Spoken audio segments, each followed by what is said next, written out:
we celebrated Julian Alfred. Last week, the country was in a joyous mood.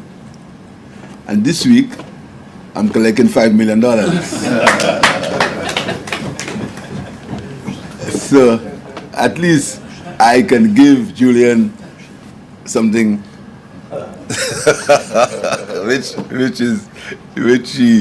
which she deserves. So it's a good time to be a solution. Very good time.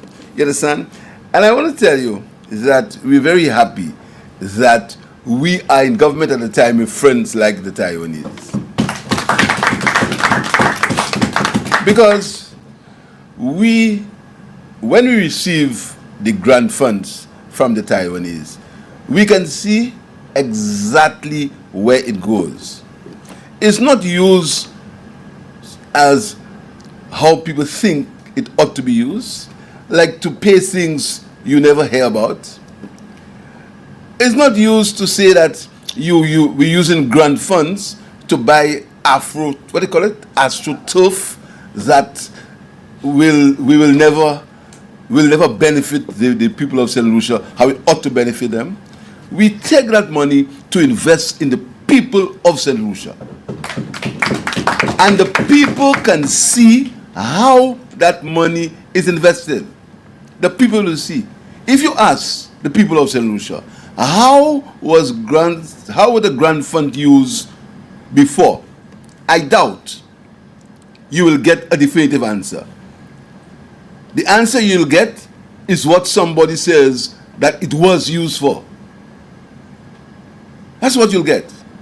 But when you ask us, how do we use the Taiwanese grant funds, we can tell you exactly what we do with it, where is it, and how the people benefit.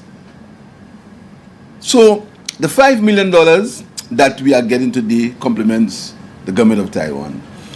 We are going to be using it to benefit the people of St. Lucia. The people. How is it going to benefit the people of St. Lucia? For a change, my constituents will get something. I see my colleagues get serious. You understand? So, the people of Bagatelle can look forward to that small road that they complain about. We're going to be slabbing a part of the drain so 2 vehicles can drive comfortably up the Bagatelle road very shortly. So when the minister from the External Affairs Minister is using cross country to come to Castries, he'll have wider space to drive his vehicle. That is what we're going to do with these funds. So the people of Bagatelle can look forward very, very shortly to the slabbing of the drain and the resurfacing of the road. Very, very, very soon. The people will benefit from that. How are you going to use the rest of the money? We're going to use it.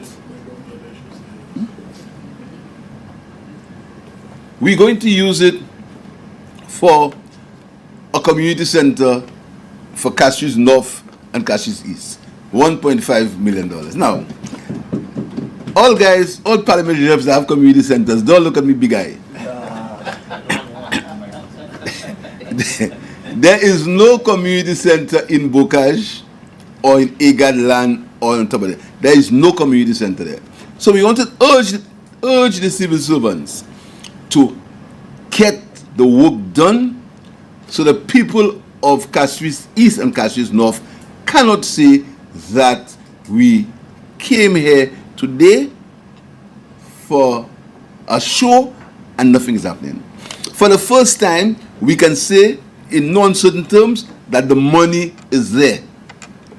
The $1.5 million is there to start the HRDC or the community center for Castries North and Castries East, and show you how the politics was different at that time. When we conceived on that idea, the Honorable Senior Minister was in opposition. He was in opposition. The Honorable, or the former parliamentary rep, was Ignatius Jean. And we sat and we decided that, listen to me, we need to have a community center up in that area. So we acquired the land. Then Jean lost the seat and Steve became parliamentary rep. And I said to him, listen to me, we have to get a community center that we will share. I don't know if he remembers that. I said we will share it. Now he was in opposition, put blows on me, and I put blows on him. But we decided that we would share the community center. So that hatred, and that hatred that is being put out now, was not there at the time. Because he was in opposition, and we said, listen, we're going to share a community center. Because we weren't interested in ourselves. We weren't interested in taking revenge. We were interested in creating discord. We were interested, even though we're in different parties, we're interested in benefiting the people of the country. That's what we were interested in. So we decided that, listen to me, we would share a community center. And he went into government, he became prime minister, we continued. I think he's the one who completed the acquisition of the land. Now we have some issues over there because of the area, but we are going to be continuing that community center. In opposite parties, in different parties. You understand? You know why? Our motives were different. Our motives were not based on revenge, and our motives were not based on creating war, and our motives were not based on anger. Our motives were to promote and advance the people of the country. What are you going to use the rest of the money for? You're going to be using it for an innovation hub for the young people of St. Lucia. Novel. That came forward as an extension of the youth economy. The youth economy that they tried, that they attacked. The youth economy that right now they want to have dialogue with them to encourage them not to follow the philosophy of the youth economy. We're going to put $500,000 in an innovation hub. And that innovation hub is going to be managed by young St. Lucians. Young St. Lucians that we've never even sought. You know, a colleague of mine always says, evil things what evil does. And the more I listen to the politics of St. Lucia today, I see more of that. Evil things what evil does. Because these two young St. Lucians, and my personal assistant can testify to that, I did not even know them. What I read was the idea. The idea. And if you ask me right now, who are these two young people, I may not even be able to make them out. I don't remember their names. What I remember is the idea, their drive, their discipline, and their desire to move forward. So they're going to be working. We've got this $500,000 again from our friends in the government of Taiwan, so they can begin an innovation hub, which is going to benefit the young people of this country. Direct. We haven't tried to cloud their minds to tell them they'll not get anything if they support a particular political party. We haven't called them lazy. We haven't told them that they must think all the time of division, division, division. What we've told them is have an idea. Have an idea and the government will support you. So these people are going to benefit from the innovation hub. What are you going to use the rest of the $5 million for? We're going to use it for, put it in the Department of Housing, $1.3 million, and the Minister of Housing will sit with the Minister of Finance, and we will decide how. But again, it's going to go directly to the people of St. Lucia. This morning, I had some good news from the Minister. The housing renovation that we started for the underprivileged is going to be continued very shortly, and my colleagues will get the allocation. That is what we're going to use it for in the Ministry of Housing. We're going to use the remainder, $679,000 for TVET education. Again, look at how this government, look at how we are systematically developing this country. We were the government of universal primary school education. We must remember that. We were the government of universal secondary school education. We were the government that is beginning one university graduate per household. We are the government who started the situation where facility fees are going to be paid by the government. We are the government that pays English and Maths for CXC students. And now we are the government that will make TVET education island-wide and specialized. So we will start 4 specialist TVET schools for the people of St. Lucia. That is what we're about. And these are not things men just sit down in a room and talk about. These are things, so I hope the minister invites me. We're going to be going to these schools to have a practical look at what is happening in these schools. And I want to invite the minister, the entire cabinet, because sometimes we do so many things. I don't think cabinet ministers remember what we do in the different ministries. 4 specialist TVET schools. That is what we are starting in this country coming September. Revolution in education. There's an education revolution that's happening, and we're not remembering that education revolution. Next week, we're going to be giving every non-government sponsored preschool $2,500 grant to help them in their facility. That is what we are doing. That's what we are doing. So I want to tell you, Mr. Ambassador, I want to convey our appreciation to the government and people of Taiwan. Our deep appreciation, because I understand that it's been said that our national debt, sometimes I listen to certain things and I wonder if the people saying it are serious or if they think the people listening are stupid. It's one of the two things. This country has experienced 3 years of economic growth. 3 straight years. And it's projected that economic growth this year, projected will be about 7.5%. Projected. By the central projected. Unemployment has never been lower for a decade.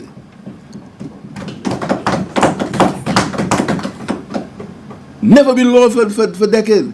We are looking to go into single-digit unemployment very, very soon. Unemployment, we're looking to a single-digit. We are 10%. Hopefully, when the construction starts, because of the measures we've taken, we're going to see unemployment drop further. That is a country. That is a country that we are proud to be running, to be managing. That's a country. That is a country. You understand? That's a country of Julian Alfred. That's the country. You understand? So I really want to tell you that we are grateful, we are proud, and we are happy to be in St. Lucia at this time. And we really want to thank the people of St. Lucia for the cooperation that they have been giving us.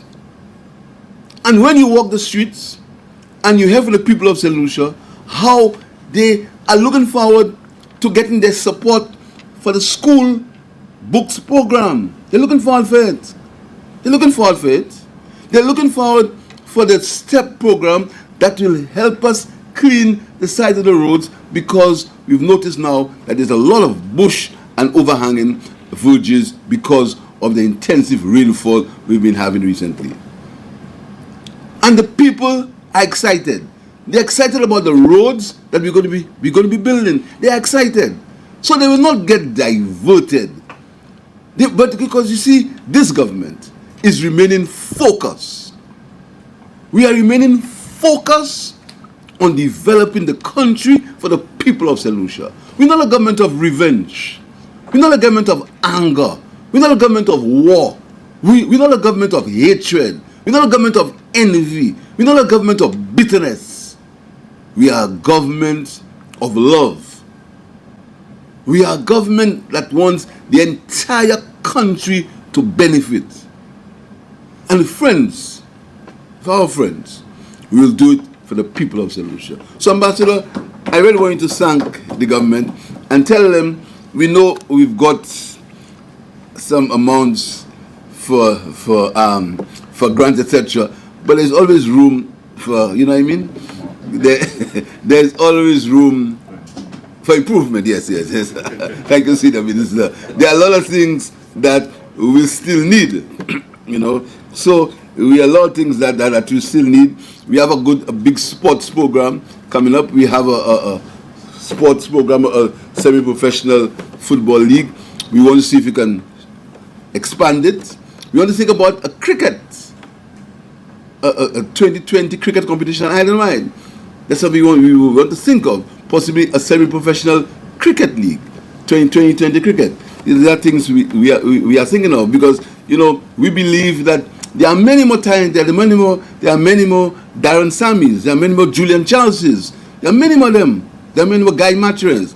There are many more out there that we can tap. So we're thinking very seriously, and hopefully I can make an announcement very soon on a semi-professional 2020 cricket competition. I don't know why. Very soon.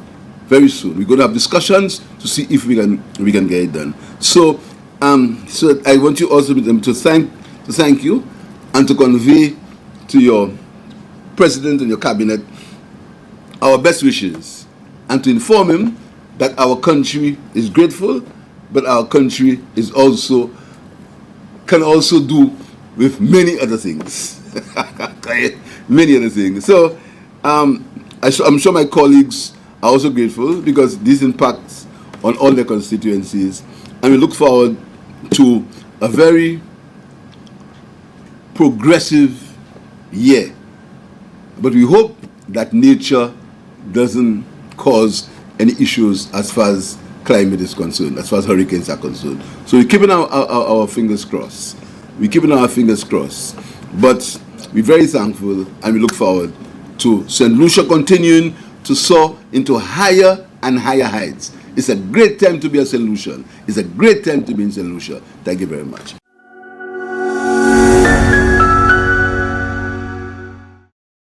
The man, the voice. Your hero is back. Raw facts, no fluffs.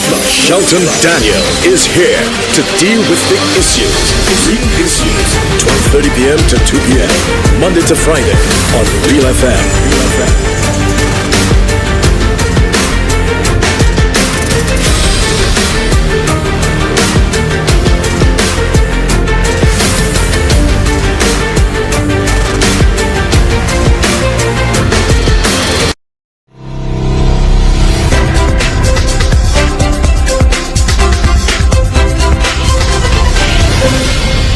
The country needed to be rescued from the abyss into which it was plunging. The majority of you accepted my offer to lead that rescue mission. The full rescue team also includes you, the people. Over the past 3 years, the St. Lucian economy has been growing. The growth is being experienced across many sectors, with business confidence up and unemployment down. This government always defends the interests of the people of St. Lucia. The 2 years after COVID, and then I get the $1,500. It helped me a lot, and it pushed me in front to open a little business. Now I can put food on my table right now. When I heard about the MSME, I was like, boom, opportunity. I could make something actually happen, you know. And young people must not suffer the frustration that they suffer when they go to other organizations. Entrepreneurship is something that is needed in our country. We need people to take the leap and be entrepreneurs to help the economy grow. He honored his promise, and I respect him. and I give him thanks. Philip J. Pierre, I thank you with all my heart and soul. As Prime Minister, I promise to be Prime Minister not for some of the people, but for all the people.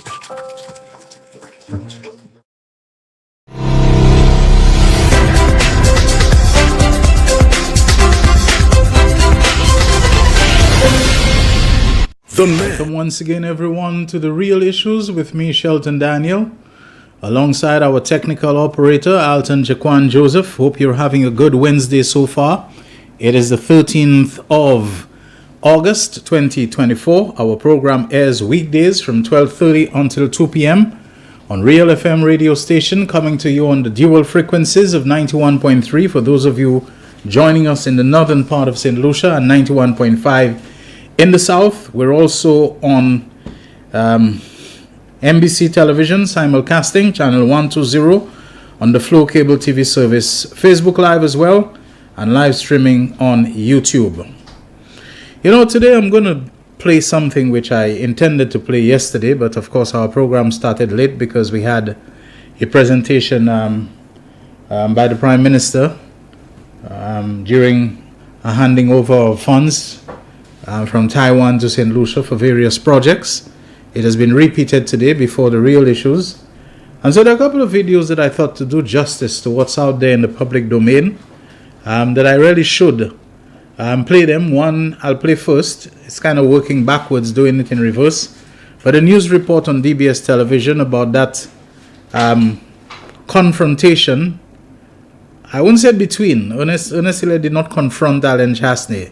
That confrontation by Alan Chasney toward Ernest Hilaire in his capacity as a minister addressing, by invitation, he didn't go and impose himself, a luncheon meeting of the St. Lucia Chamber of Commerce, Industry and Agriculture, where the minister was explaining this whole matter of the CIP and how it works, and then Mr. Chasney deciding that he was going to go and confront the minister. Well, I wonder, confront the minister, there's a lot of grandstanding going on these days where people are doing things to impress, to show that, you know, they're taking the fight to Ernest and I'm taking the fight to the government and so on.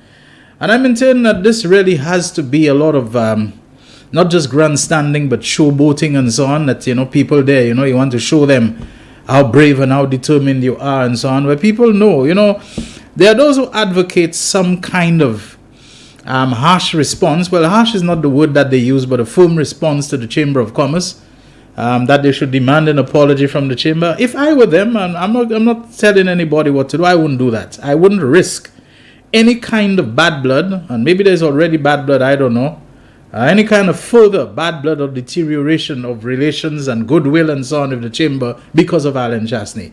If you're going to get vexed with anybody with whom you're not already vexed, you don't have a problem with them, or you are able to navigate and manage and massage your relationships with them in a manner that Philip J. Pierre has shown himself quite adroit and quite adept at doing because of his cool way. You know, you want to cause a fight to Philip J. Pierre tells you, come sit down, let's talk. Whether it's trade unions, whether it's medical and dental association, Philip J. Pierre, if he has to fight, I'm sure he will fight and he knows how to fight. But he's not going to make a fight of something where he can have a conversation and get certain matters cleared up, get certain matters eased up, get certain matters resolved and so on. So I would say, you know, to the Labour Party and to those who, zealous as they are for their party, don't go picking a fight with the Chamber of Commerce. There are many business people now who, while they may have embraced Chasney in the build-up to the 2016 elections, you know, a lot of people did. They heard the guy talk, they thought, you know, there was something to him, he being Michael Chasney's son. Maybe he has a certain pedigree that gives him a talent and is gifted in business and economic management and finance. And it wasn't even halfway through, they saw this guy was totally useless. A lot of people gave up on Chasney, folks. And that includes a lot of business people. They wouldn't come out and say that. You know, where they come from, the places where they live, the perceived socio-economic stratum of the society that they're from. They're not the people who are likely to go and to shake their fist and scream and to tell off Alan Chasney. And a lot of them, because of their goodwill towards the father, Michael Chasney, they probably will tolerate him and so on. So I would say those people, they would have been seated there as well. Hoteliers, business people, You know, don't go and look for a fight with them because of Alan Chastney. Don't make enemies unnecessarily, uselessly, because of Alan Chastney. A lot of the people who are with or seem to be with Alan Chastney, they only with him and seem to be with him in a social setting. You know, the cocktail, the raising glasses, the and so on. You know, they've probably been doing it a long time. The people who play golf with him, whatever and so on, they're going to be there. But the ballot box is a very private matter. The ballot box is a very secret matter. The ballot box is something which is about, you know, you and you alone go inside there and you know where you mark your X. And when Chastney himself could have told us how, you know, his class didn't vote for him, he knew what he was talking about. A lot of people in the build-up to the elections, yeah, Alan, yeah, man, you know, you go, Alan, and so on. Attaboy, Alan. But they know when they go inside that booth, is they and they alone, and only the Almighty God who's seeing what they're doing, you know, the God who knows and sees all things, even our most secret thoughts and deeds, will know. But apart from that, nobody knows who they marked it. And I have this strong feeling that now they have seen even more of him in opposition, and they will do right, not just by their country, not just by their children and their future. They will do right by themselves. They will do right by their businesses. They will do right, and they will know who really is on their side, because, you know, as Jesus Christ said, you know, in one of the Gospels, it is not what a man says, but what he does, you know, which will determine, you know, how that man is to be judged and whether he's righteous or not. You know, he gave the example of the two sons who the father sent out, you know, for some chore. One of them rudely said to the father, hell no, I'm not going. You know, but afterwards, you know, like they say, his heart pricked him, you know, his conscience pricked him, and he went and he did what he said, hell no, he wasn't going to do. The other one said, you know, consider it done, daddy, consider it done. He never drive a stroke. He never moves a muscle. He never went. And, you know, Jesus asked the question, according to the gospel, which one was the good son, you know? And you don't even need to answer. You know what we're talking about. So you see, Alan Chastney, with all this smooth talking, with all this fast talking North American accent to give you the impression that he knows everything, and piggybacking on the social background that he comes from, you know, the Cape State and Bombay and Redway resident, and the son of the wealthy Michael Chastney, and the successful businessman and that kind of thing, and the patronage he's received from fellow white people like you know, Gordon Booth Stewart and those people. Of course, yes, he'll cut a figure that looks like he has a greater degree of sophistication, that looks like he is more unctuous and suave and all of that. You know, Philip J. Pierre, you know, the dark-skinned man, the black man from Masha and so on, who doesn't have airs and pretenses like that about him. It's easy to underestimate him, and that has turned out to be one of his greatest strengths and so on. So, you know, I wouldn't go picking a fight with the chamber. Matter of fact, I want to say, especially to those of you who are liberals, you're already in the overwhelming majority. You know that. Those of you who support the Labour Party and support it where it matters most, in the ballot box, as you showed on the 26th of July, 2021. Those of you who do so, no need to go antagonizing flambeaux and picking fights with them and telling them off and sucking it to them. You already did so where it matters most. You see, as we move forward towards that walk of progress, what you should be doing is identifying those flambeaux, likely not those who are fanatics, who might be a very small proportion of the overall UWP, you know, public projection and image and setting and what you see out there. You know, the average flambeau who loves their party because of traditional, historical, habitual connections. People are like that, you know, what they're familiar with, what they have been with for a long time, what they know their mother supported. They just like the vibe of the yellow and the vibe of this. A lot of people support the Labour Party. They just like the vibe of the red and the party and the connections to trade unionism and the Mali way and fighting. A lot of people, they love this kind of thing, you know. But they're not people who are fanatics. They are not people who are diehards in the sense that they're not open to reason. And I think one of the things you really need to focus upon in that walk of progress is to remind, you know, flambeaux and so on, that the walk is open to everybody. Yes, it's organized by the Labour Party. It is the majority party. It is the governing party. It is the party that holds his hand. But make it, you know, that things like that are open to them. And if they want to come with their yellow shirt, they can come with their yellow shirt. You understand? And if after they see what they see, they want to go to secretariat or constituency office and ask for a form to sign up as members of the Labour Party, let them do it. Because I could be wrong on that, you know, I'm not an analyst. But I rather suspect that more and more people, They will not openly say, Mafinek Flabo, and they'll walk away. But, they have become lukewarm. They have become ambivalent. They have become, disillusioned, disenchanted with Flabo and so on. They're just there because maybe they're not sure if they'll be welcome the other side, how to really make the move. Now is the time to reach out to them. Now is the time. A lot of people have, distanced themselves, unyoked themselves, untethered themselves from the UWP because of Alan Chasney. There are some who will stick there because of self-interest, because of self-aggrandizement, because of self-importance, because they have some kind of iron in the fire and so on that they don't want to live. Those who form the executive. But even there may be people who are just looking for some signal that, look, a hand to extend to them and say, come, be with us and join us. Don't sock it to them. There are some evil people who just like to feel that they can, do wickedness to other people and so on. And being in an opposing political party gives them that sense. But I just want to say this. Don't take the approach of feeling you have to sock it to them. The great socket that takes place and that really matters is the one that happens in the ballot box. And that's why, this attempt at mass and continuous distraction is going on. Let me tell you something. I don't want to pretend that I am such a pious and right. And I'm sure many of you will agree with me and will feel the same way. That you never lie. That you never, play fast and loose or economical with the truth and so on. I'll never say that. Many of us will lie not out of malice. We lie out of embarrassment.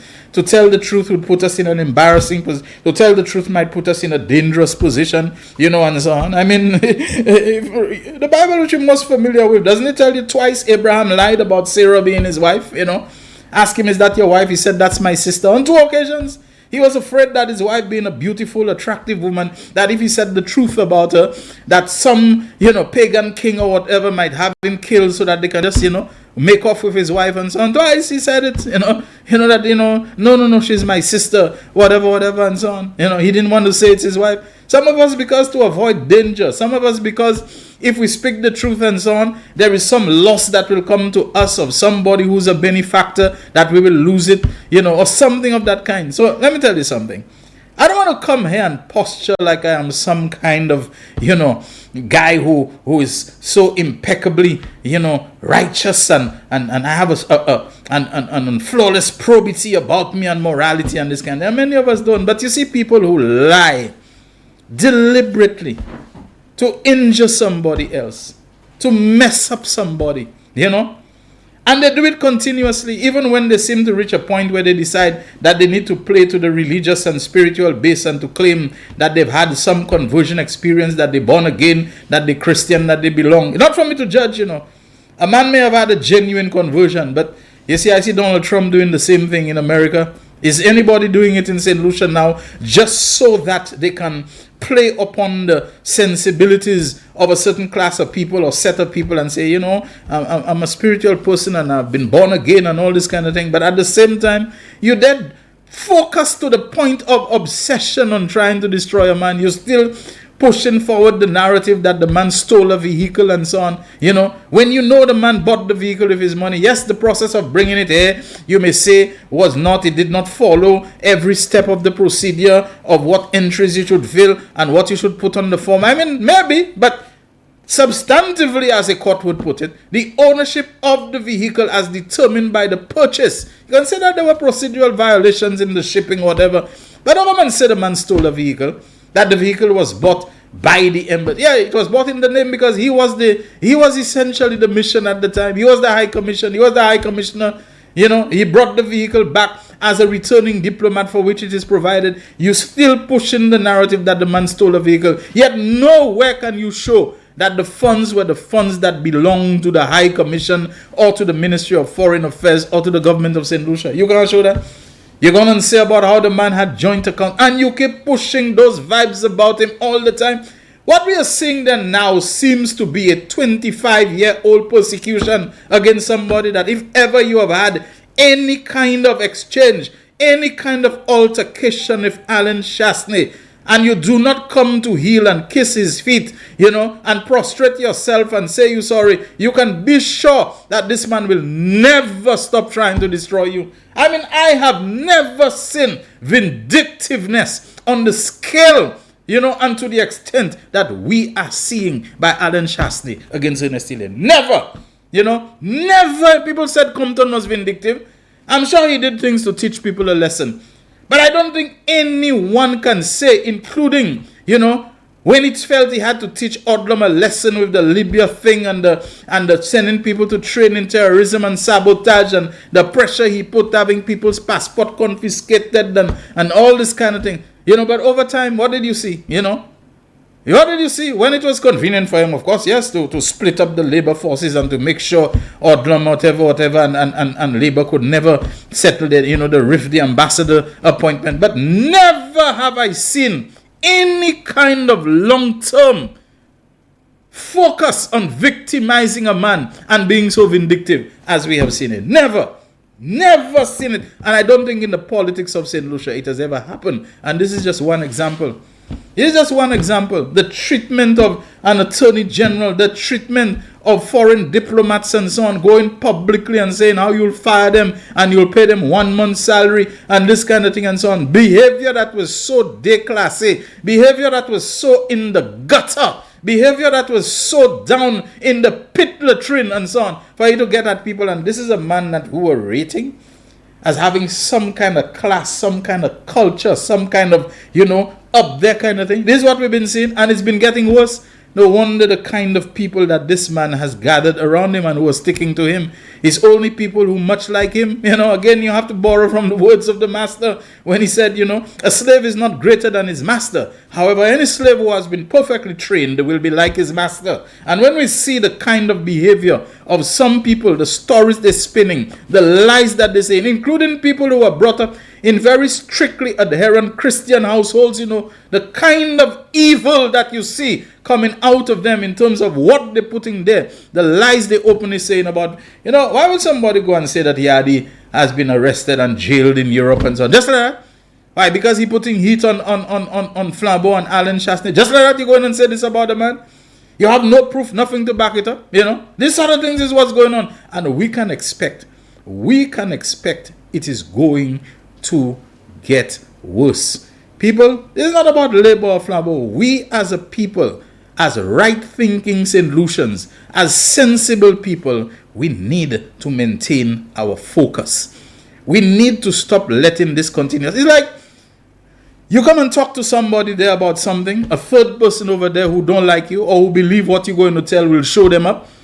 And so at that moment they start talking loud. They never talk like, just so that they can drown you out, Just so that they can drown you out and you can't say anything. And I keep telling us, it's not just saying we are a Christian nation and so on. We have an example of that even in the book of Acts. The Apostle Paul and somebody else were preaching and a girl was following them around, just shouting in a loud voice, "These men are servants of the Most High God," and all that, And they had to tell her, stop this, because she wasn't doing it because she was supporting them. She wasn't doing it because she was possessed by a devil who didn't want the people to hear the really important thing, which was the message of the gospel that Paul and Barnabas or whoever else were preaching. She just wanted to drown them out and cover them, whatever was inside of her. And what we're seeing there in the country is a national drowning out. We don't want you to hear the messages of progress. We don't want you to hear the things about the various programs, youth economy, housing assistance, income support, help with school, 1 university per household, the subsidy on cooking gas that makes it. We don't want you to hear those things.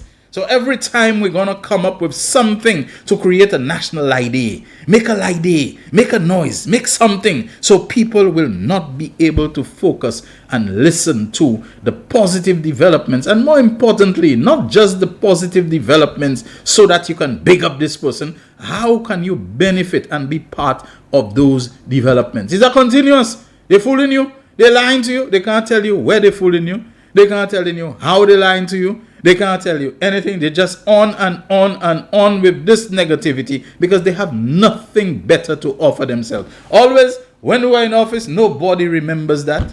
Or we were about to, or we were going to. If we were there, this is what we would have done. Well, why didn't you do it?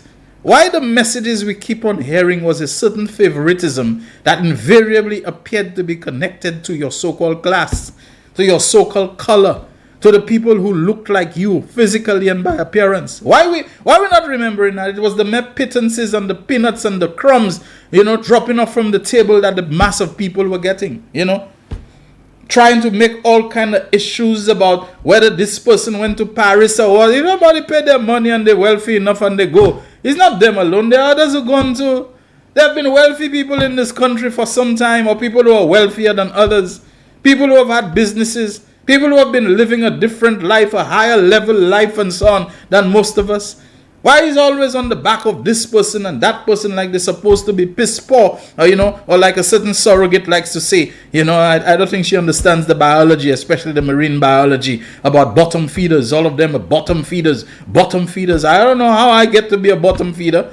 I'm working for a private enterprise. I do not work for the government. I do not work for the Labour Party. I work for MBC only, and I get paid according to some pre-agreed negotiation before I came. Is always a vibe about insulting people and putting people down. It's amazing, Just after Monday, Lewis, the former press secretary, now personal assistant attaché to the Prime Minister, was denigrated for being from Cicero and coming and talk with a Cicero expressions, and monkey tongue people were being put down as if in fact, as per the name that they're monkeys. That what do we hear?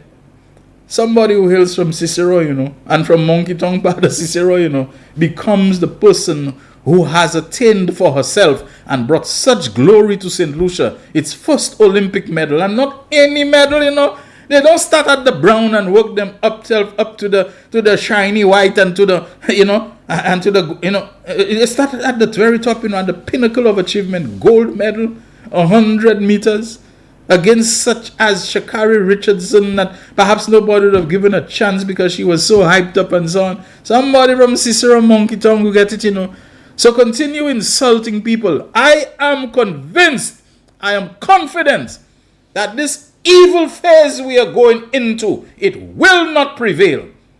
It will not prevail. That the truth will prevail. And that those who are trying to do mischief in hatefulness against their own country, or what they call their own country, to the extent that if they could burn down the country flat to the ground, they would do it, so that they don't care if all they will be rulers of are the ashes. Yes, they want to burn down St. Lucia with scandal, with all kinds of, tarnishing of the country's image and reputation, destroy its correspondent banking relationships by making all kinds of allegations, siding with foreigners, sleazebag foreigners, sleazy people who've been to jail in America, in France, for things such as fraud, to be taking your cue from them, to be following them, to hurt your own country, to burn it down by marrying it in the furnace of scandal. You will not succeed. You will not prevail. This country is going places. This country, because of the collective that it is, of the people and so on, even if there are bad people in it, the good God of grace has said that except those days be shortened, no flesh shall be saved, but on account of the elect. His people, upon whom he has mercy and whom he has grace, they form part of the population of this country. And if not for everyone but for them, he will prevent those evil designs from succeeding. Those who do them will be the ones who find themselves mired in disgrace, mired in infamy, mired in scandal from which they themselves can never emerge. Have confidence, have faith. St. Lucia will survive, will flourish, and will prosper. To those who go about telling all the lies that they're telling, and my Christian upbringing and background is always something that provides some sustenance for this, Like, where's the scripture? Is it in John, in the Gospel of John, chapter what? Chapter what do we get it? In John chapter 8, I think verses 44 and 45. It describes the devil. And many people are making themselves devils. When you make yourself a devil against your own country, against your own people, you have to pay a price for that. You cannot go without the retribution that you have brought upon yourself. Where Jesus said to certain people, Jews like himself, Jews like himself, fellow Jews of the clerical, ecclesiastical caste and so on, he said, you belong to your father, the devil, and you want to carry out your father's desires. He was a murderer from the beginning, not holding to the truth. for there is no truth in him. When he lies, he speaks his native language, for he is a liar and the father of lies. For those of you who believe that it's legitimate and that it's okay and that it's no big deal, it's no big deal to just go and tell lies about people, including the lies where so many of the things about the CIP, you were the ones who put it in place. You were the ones who approved it. You were the ones who brought Galaxy into St. Lucia. You were the ones who set certain fees and certain things and escrow account to be held overseas. You were the ones who said you okay with the due diligence company and all of that. You were the ones who established almost everything that you are complaining about now, and you want to sue and so on, and to make people believe that it is a successor minister and government are the ones who are to blame for it, who are responsible for it. The lawyer, who is now your lawyer helping you to do endless mischief.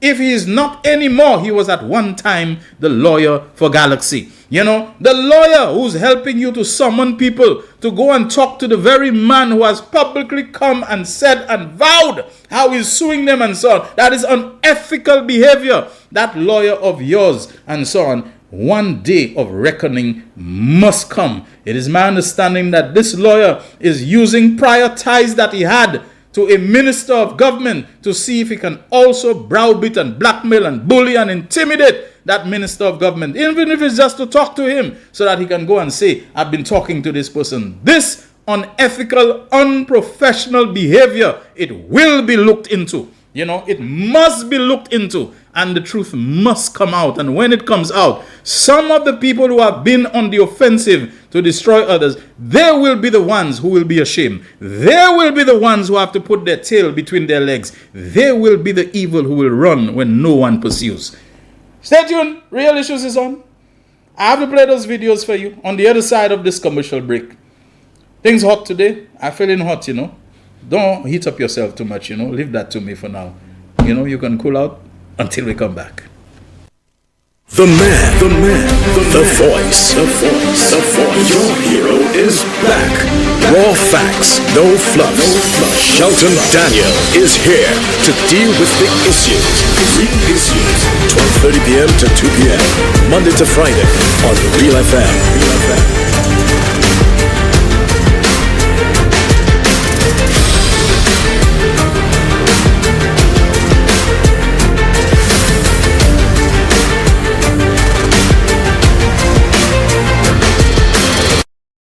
McDowell Supplements, an effective way to ensure you and your loved ones are getting the daily recommended intake of essential vitamins, minerals, and other important nutrients necessary for optimal health.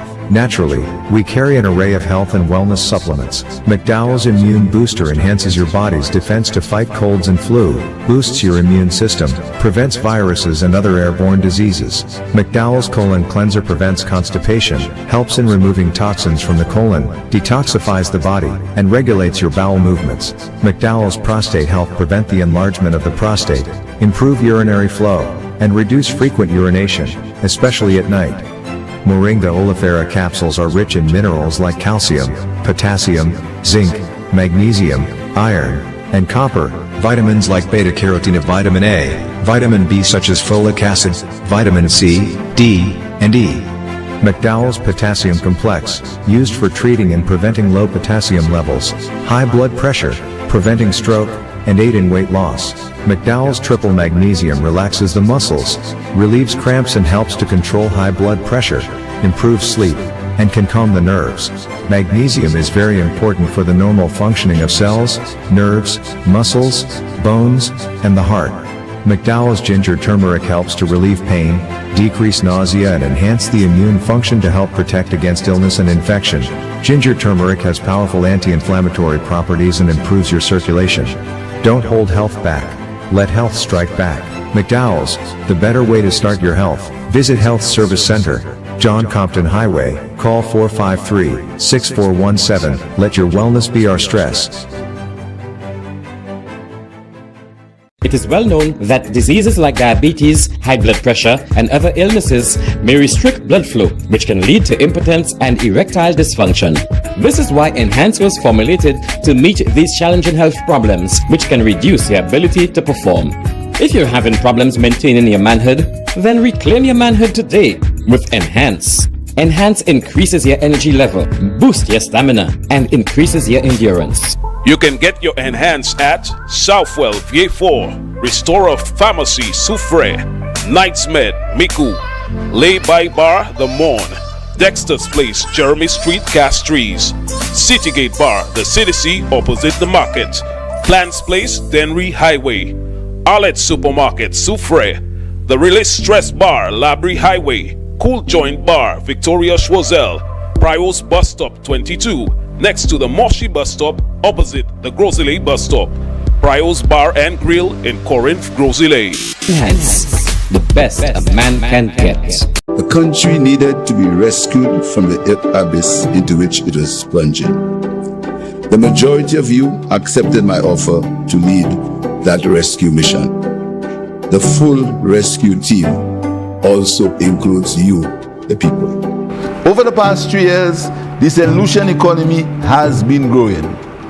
The growth is being experienced across many sectors, with business confidence up and unemployment down. This government always defends the interests of the people of St. Lucia.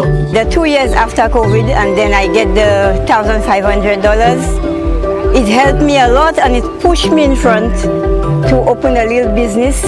Now I can put food on my table right now.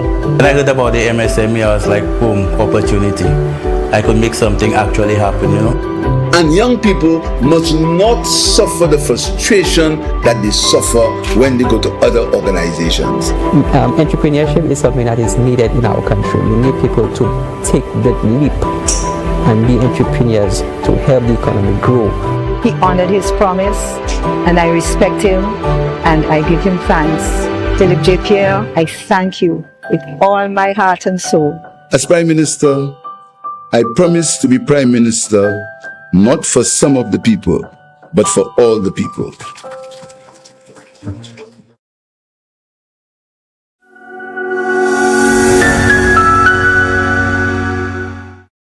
The man, the voice. Your hero is back. Raw facts, no fluff. Shelton Daniel is here to deal with the issues. 12:30 p.m. to 2 p.m. Monday to Friday on Real FM.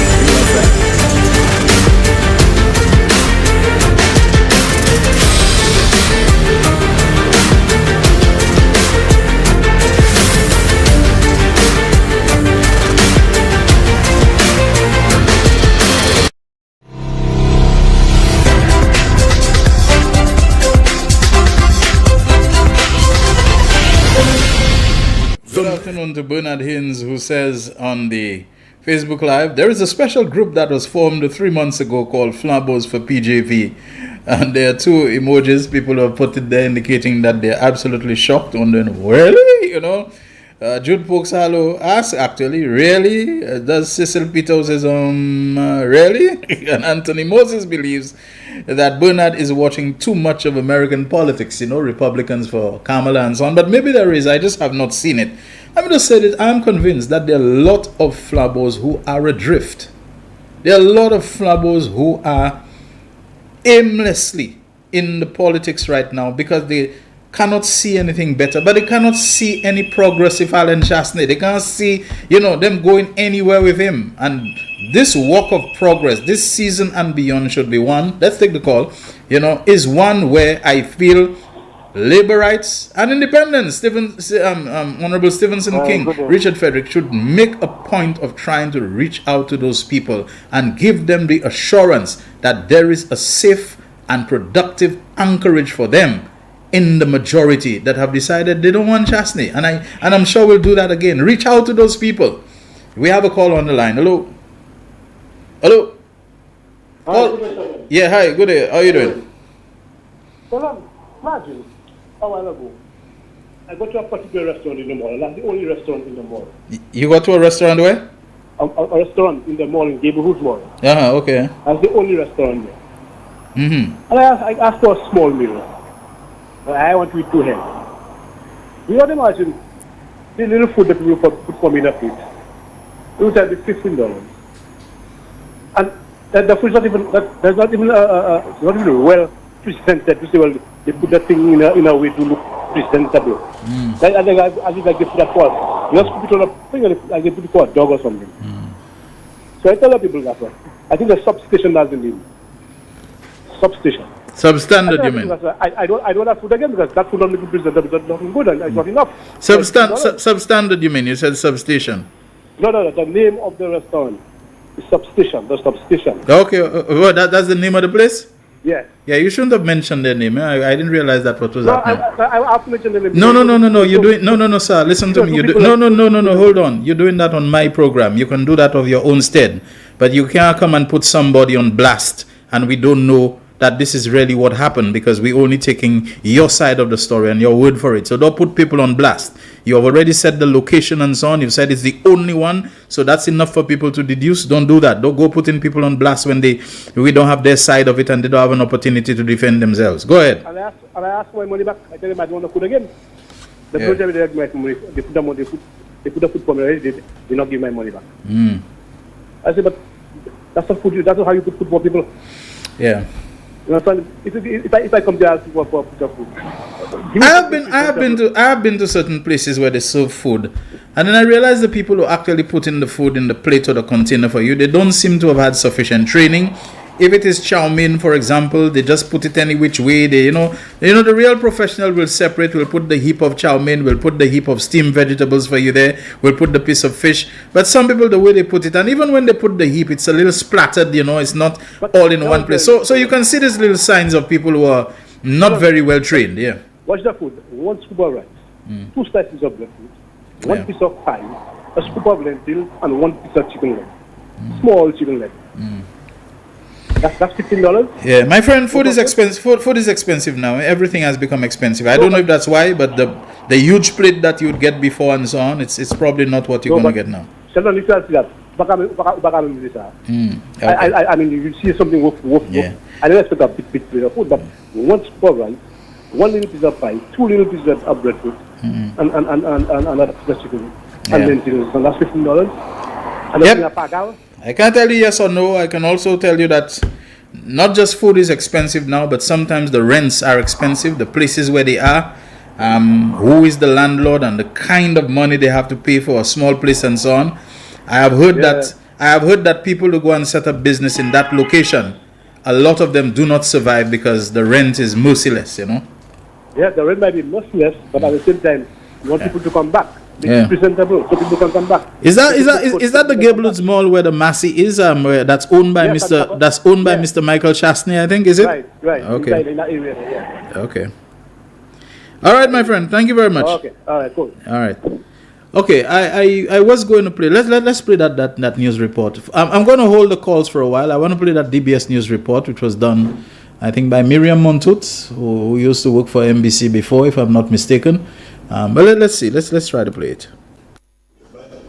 The St. Lucia Chamber of Commerce, Industry and Agriculture held a luncheon at which Investment Minister Dr. Ernest Hilaire addressed concerns from the business community regarding the nation's Citizenship by Investment program. During his presentation, Dr. Hilaire sought to explain the CIP program and how it works to members. He accused MSR Media CEO Philippe Martinez and opposition leader Alan Chastney of conspiring for personal and political gains whilst damaging the reputation of the country and its CIP program. I want to respond to the repeated claim made by Martinez and the opposition that there is a CIP scandal and that more than $1 billion is missing and should be returned to St. Lucia. You would recall that I explained that in the real estate option, the minimum investment amount is paid and belongs to the developer. This money is never that of the state and cannot be claimed as such. What belongs to the state is the administrative fees that are paid. So the claim by Martinez and the opposition is that Galaxy got 6,000 shares. And at 200,000 minimum investment, then that's 1.2 billion. And that money should belong to the government and not the developer. This is wrong on all counts. Leader of the opposition, Alan Chasney, attended the luncheon.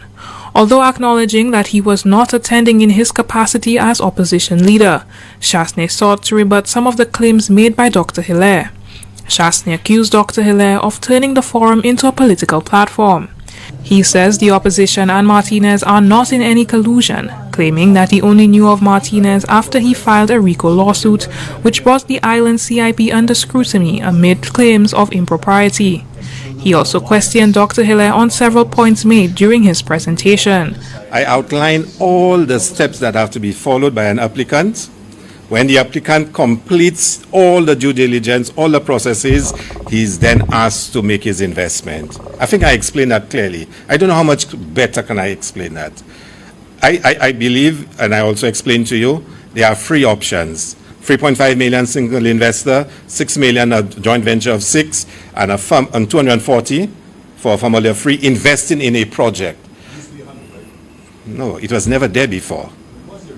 It was never there. On December 20th, 2023, it was gazetted that there is a new option. Dr. Hilaire called into question whether or not the leader of the opposition should be in attendance during his presentation or be allowed to ask questions or accuse him of lying. However, several members of the chamber suggested that both the government and the opposition have their own forum outside Parliament where they can productively deliberate on such matters. You made a point about the opposition and government. Of course, that's the ideal. And of course, that's what we would want, to reduce the divisiveness that exists in the society. But just take an example like today. I mean, think deeply about it. I am making a presentation as minister. Should the leader of opposition be present here today and to be asking questions and to say that I'm a liar, I lied, whatnot? How does that kind of behavior engender any willingness and sincerity in any dialogue? Dialogue must be on the basis that I believe you are sincere, even if I disagree with you. Alan Chasney says that the opposition is open to having fact-based conversations with the government or anybody interested in the CIP program. People, I want to repeat what I said. This quotation from John 8, 44 and 45. Those who go about lying, especially the malicious kind of lying, the lying to hurt and sabotage people, the lying to destroy people, the lying to deceive people so that they can cave into you and you can come to dominate them. That is devious and devilish lying, and those who do it, they are making themselves devils, and they will see their end according to their devilry. Is that a caller that we have on the line? Let's take the call. Caller, good afternoon. Real Issues. You're on the air. Go ahead. My friend. Hey. How are you doing? Hi there, man. How about you? Well, like at you, be ready for that work of progress. Yes. So I was going to my little exercise to make sure that myself is well prepped. What, you intend to take out your shirt and match bareback? Well, if it boils down to that, because these days it's quite humid. Assimela la boba rouge. Shell. Yeah. You see, growing up as a young boy and evolving into a man, one of the things I have never gravitated to was telling lies. Because I always believe when you see you tell a lie, you must come back and build up on another lie to cover the first lie that you said, etc., etc. So I always, and my mother in her own little way, always used to instill speaking the truth to all of us. And I cannot see how someone could just keep on feeding himself of lies. A few years ago, I think it was either Riani Isidore or Miguel Fevrier,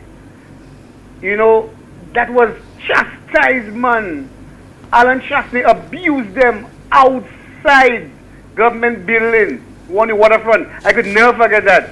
Because they were asking him concerning his shares with Coco Palm.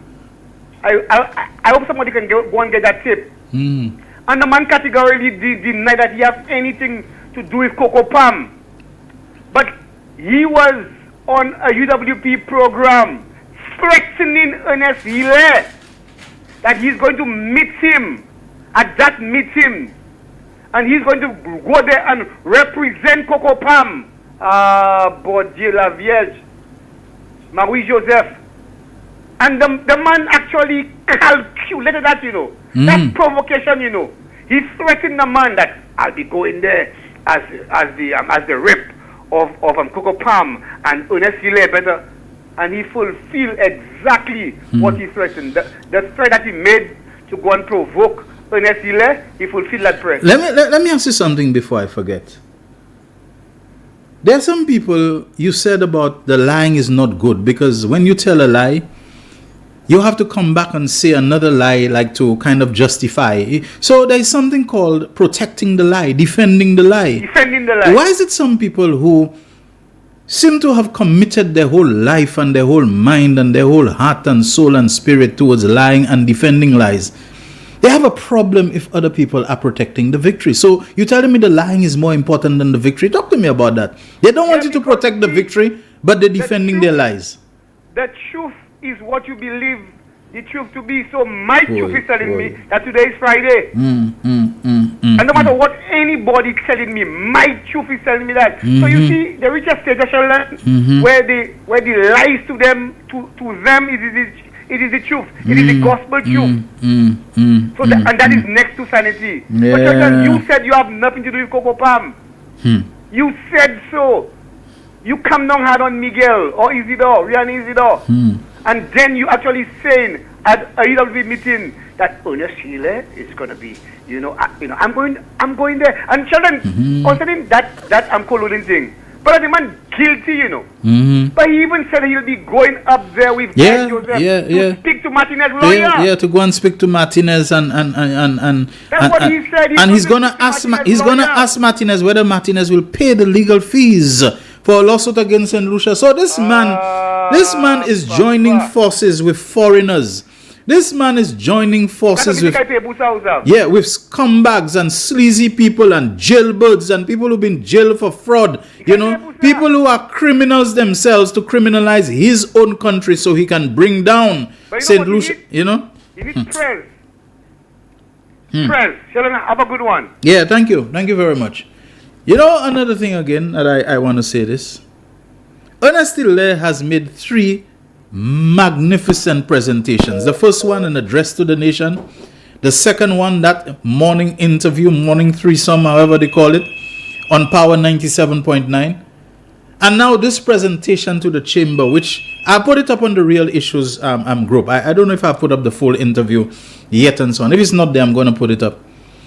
We need to hear a little more from other people. It can't be Ernest Hilaire having to defend himself and explain himself. There must be other people who know the truth about those things. I know it's now a legal issue. You have to be careful what you say. But people who are involved, the lawyers and whatever it is, you have to decide. You should be able to decide what it is that is safe to say, the extent to which you can say it.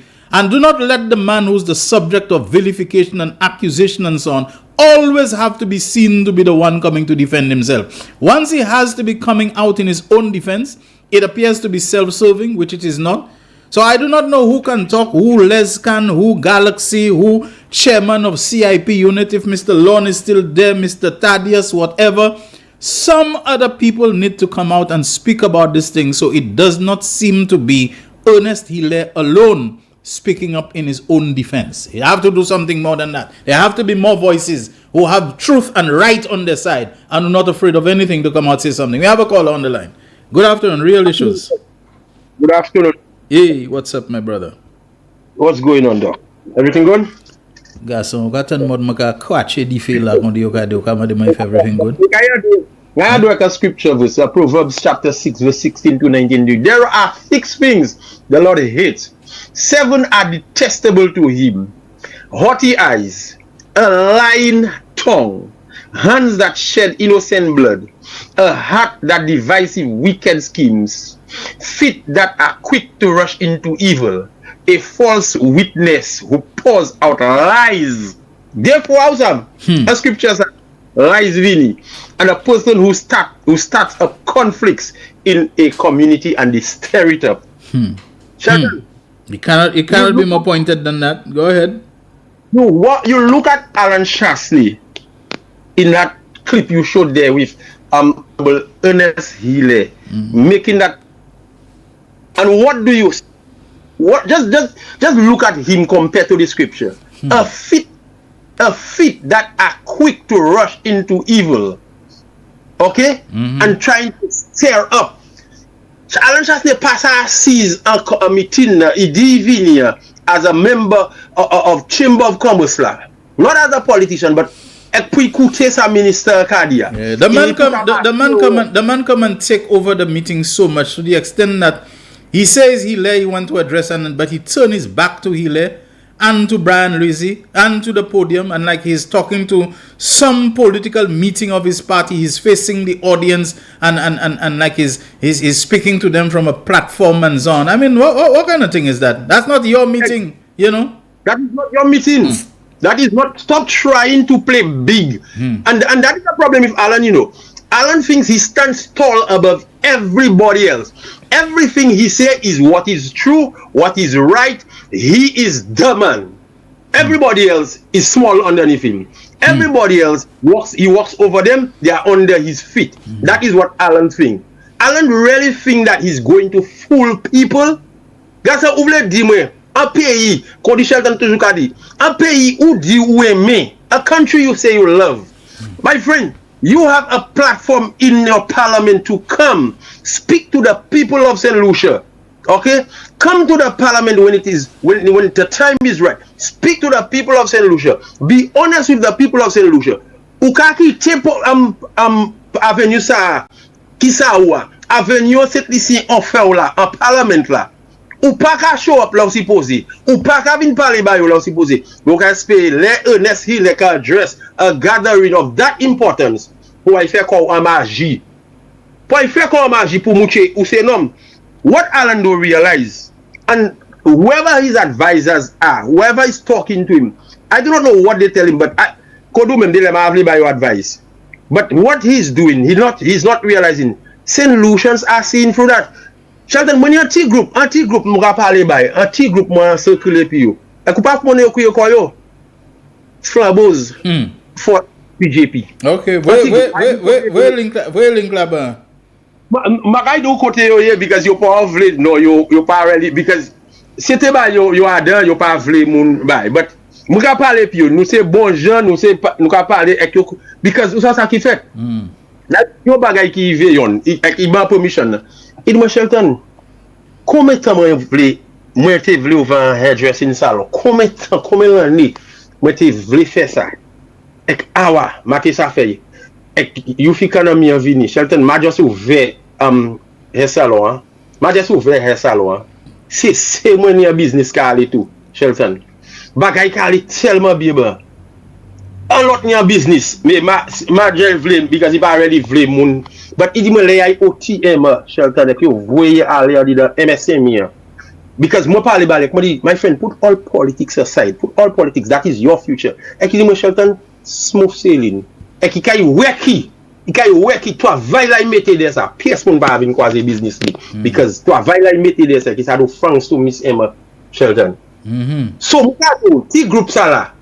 Ti group sa you had di mo ki sa yo di mo brad no pavle we pays à vie côté ITA nous c'est flambeau mati pour nous but nous un système ça nous là présent mouvement ça nous là we are called UWP for PJP because nous ha un chayandi et moi hadio power stay secret pour tout long so door et faire moun savent qui ça hot hashing qui ça hot qui les parti a half about ma PRO ma vle me do about but so door pas project Shelton because Shelton, the country is going places.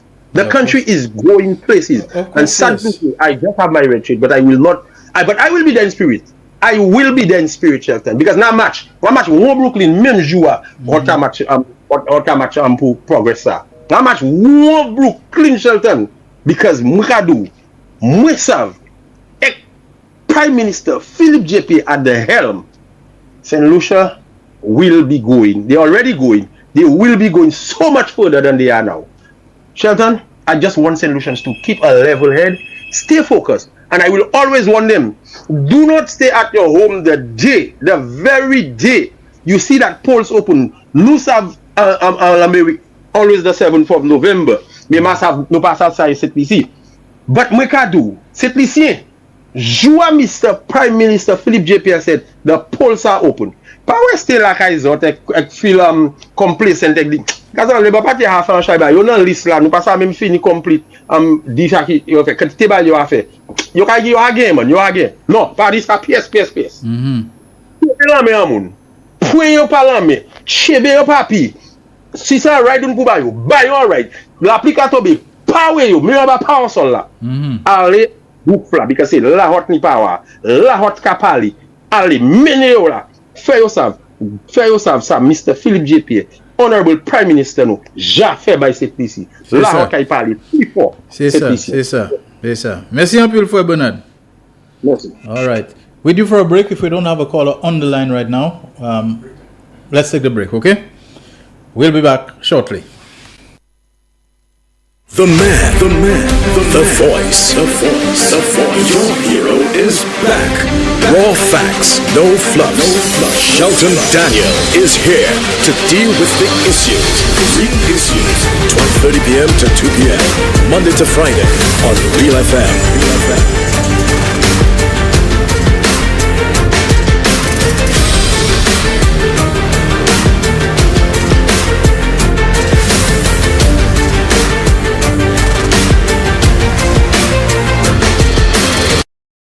McDowell's Supplements, an effective way to ensure you and your loved ones are getting the daily recommended intake of essential vitamins, minerals, and other important nutrients necessary for optimal health. Naturally, we carry an array of health and wellness supplements. McDowell's Immune Booster enhances your body's defense to fight colds and flu, boosts your immune system, prevents viruses and other airborne diseases. McDowell's Colon Cleanser prevents constipation, helps in removing toxins from the colon, detoxifies the body, and regulates your bowel movements. McDowell's Prostate Health prevent the enlargement of the prostate, improve urinary flow, and reduce frequent urination, especially at night. Moringa oleifera capsules are rich in minerals like calcium, potassium, zinc, magnesium, iron, and copper, vitamins like beta-carotene of vitamin A, vitamin B such as folic acid, vitamin C, D, and E. McDowell's Potassium Complex, used for treating and preventing low potassium levels, high blood pressure, preventing stroke, and aid in weight loss. McDowell's Triple Magnesium relaxes the muscles, relieves cramps and helps to control high blood pressure, improves sleep, and can calm the nerves. Magnesium is very important for the normal functioning of cells, nerves, muscles, bones, and the heart. McDowell's Ginger Turmeric helps to relieve pain, decrease nausea and enhance the immune function to help protect against illness and infection. Ginger turmeric has powerful anti-inflammatory properties and improves your circulation. Don't hold health back. Let health strike back. McDowell's, the better way to start your health. Visit Health Service Center, John Compton Highway, call 453-6417. Let your wellness be our stress. It is well known that diseases like diabetes, high blood pressure, and other illnesses may restrict blood flow, which can lead to impotence and erectile dysfunction. This is why Enhance was formulated to meet these challenging health problems, which can reduce your ability to perform. If you're having problems maintaining your manhood, then reclaim your manhood today with Enhance. Enhance increases your energy level, boosts your stamina, and increases your endurance. You can get your Enhance at Southwell VA4, Restorer Pharmacy Soufre, Knights Med Miku, Lay by Bar The Morn, Dexter's Place Jeremy Street Castries, Citygate Bar The City opposite the market, Plants Place Denry Highway, Arlette Supermarket Soufre, The Release Stress Bar Labrie Highway, Cool Joint Bar Victoria Schwazel, Prios Bus Stop 22, next to the Moshi Bus Stop opposite the Grosley bus stop. Prio's Bar and Grill in Corinth, Grosley. Yes, the best a man can get. The country needed to be rescued from the abyss into which it was plunging.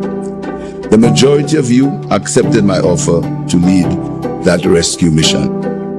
The full rescue team also includes you, the people.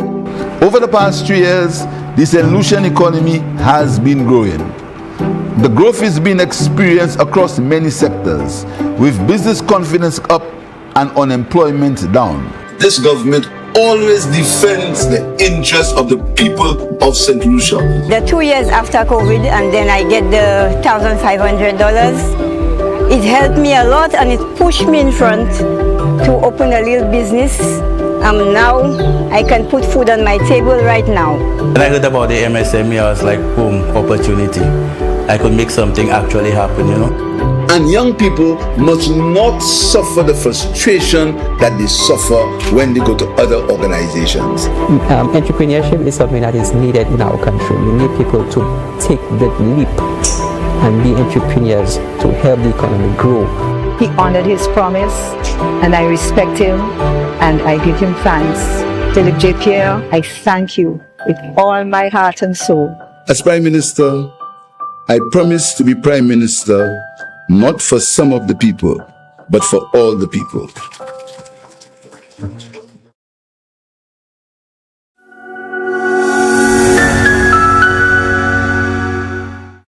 The man, the voice. Your hero is back.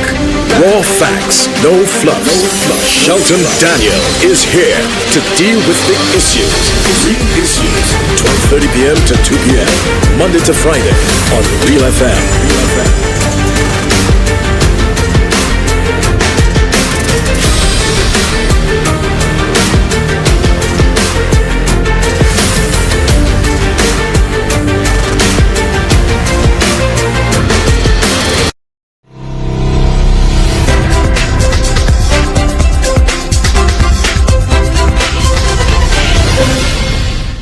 I will say again, it's true Daniel didn't walk into the lion's den voluntarily. He was thrown in there. I'll say again, if a man knows that he's guilty, if a man knows he stole money, that he's crooked, you think a man would walk into that lion's den of that chamber luncheon knowing, that he's got all kinds of things against him in terms of his integrity and so on? You think Ernestile would have gone there? I need some extra time today, We have to play that full video of Ernestile, but I don't want to turn away callers. Good afternoon, Real Issues. Hello. Good afternoon. How are you doing? Doing great, and you? I'm fine.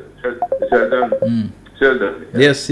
I am perplexed because I do not see how a professional organization like the Chamber of Commerce would have made such a decision, knowing that you have.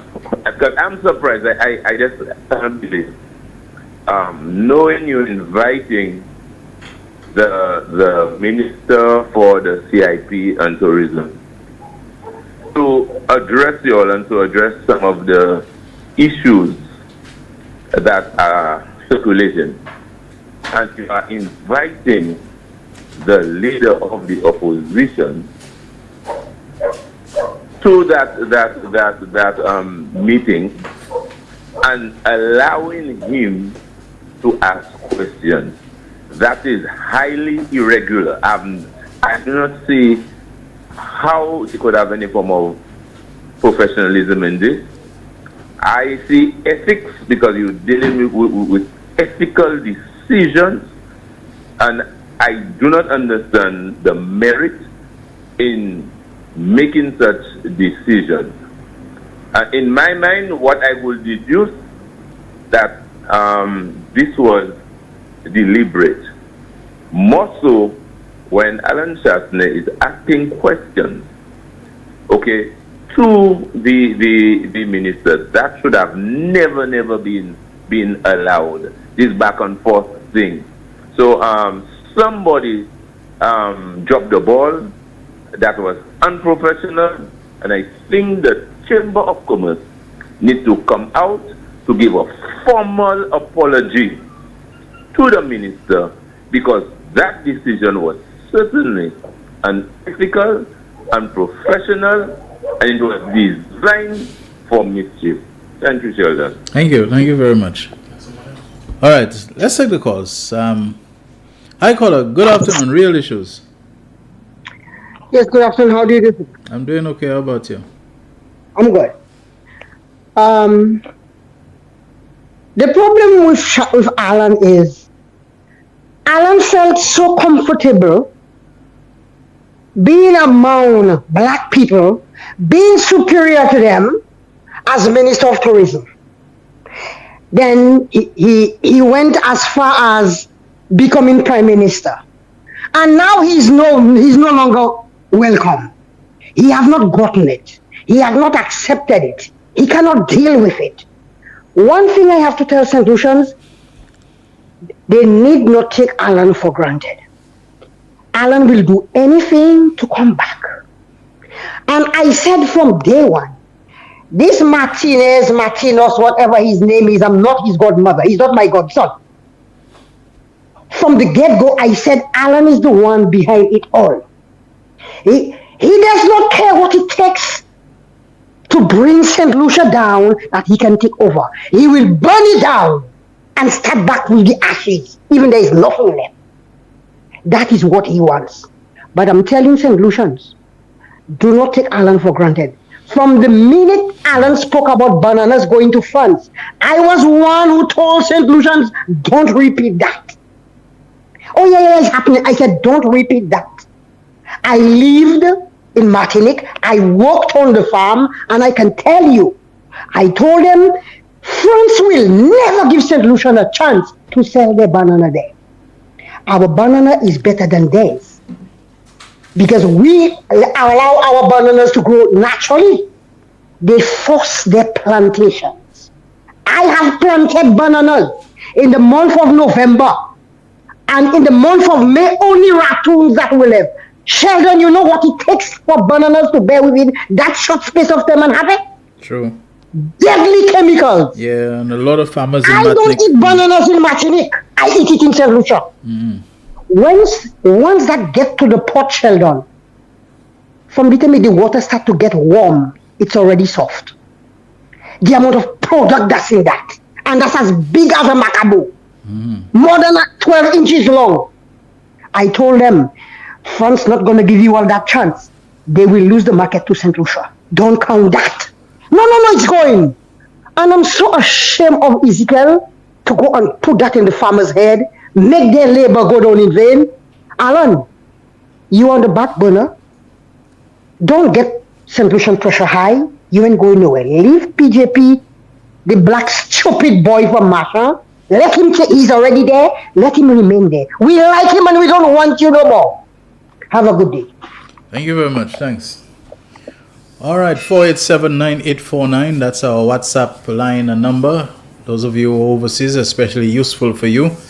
And 4533911. Now let me see if I can get to some of the messages there. We have so many of them. You know, one of the things we have to remind ourselves, Henley and Partners in their citizenship program index. And Henley and Partners, wasn't it Alan Chasney who, after the Labour Party was trying to see to divide, I suppose, between different promoters of the CIP, that they just decided that they would go for Henley and Partners? I met the man, Dr. Christian Kalin, good man, intelligent, speak with, seems very forthright. But Henley and Partners has rated St. Lucia's CIP as the third best in the world, The third best CIP in the world. And that's not since how many years ago? That's this year.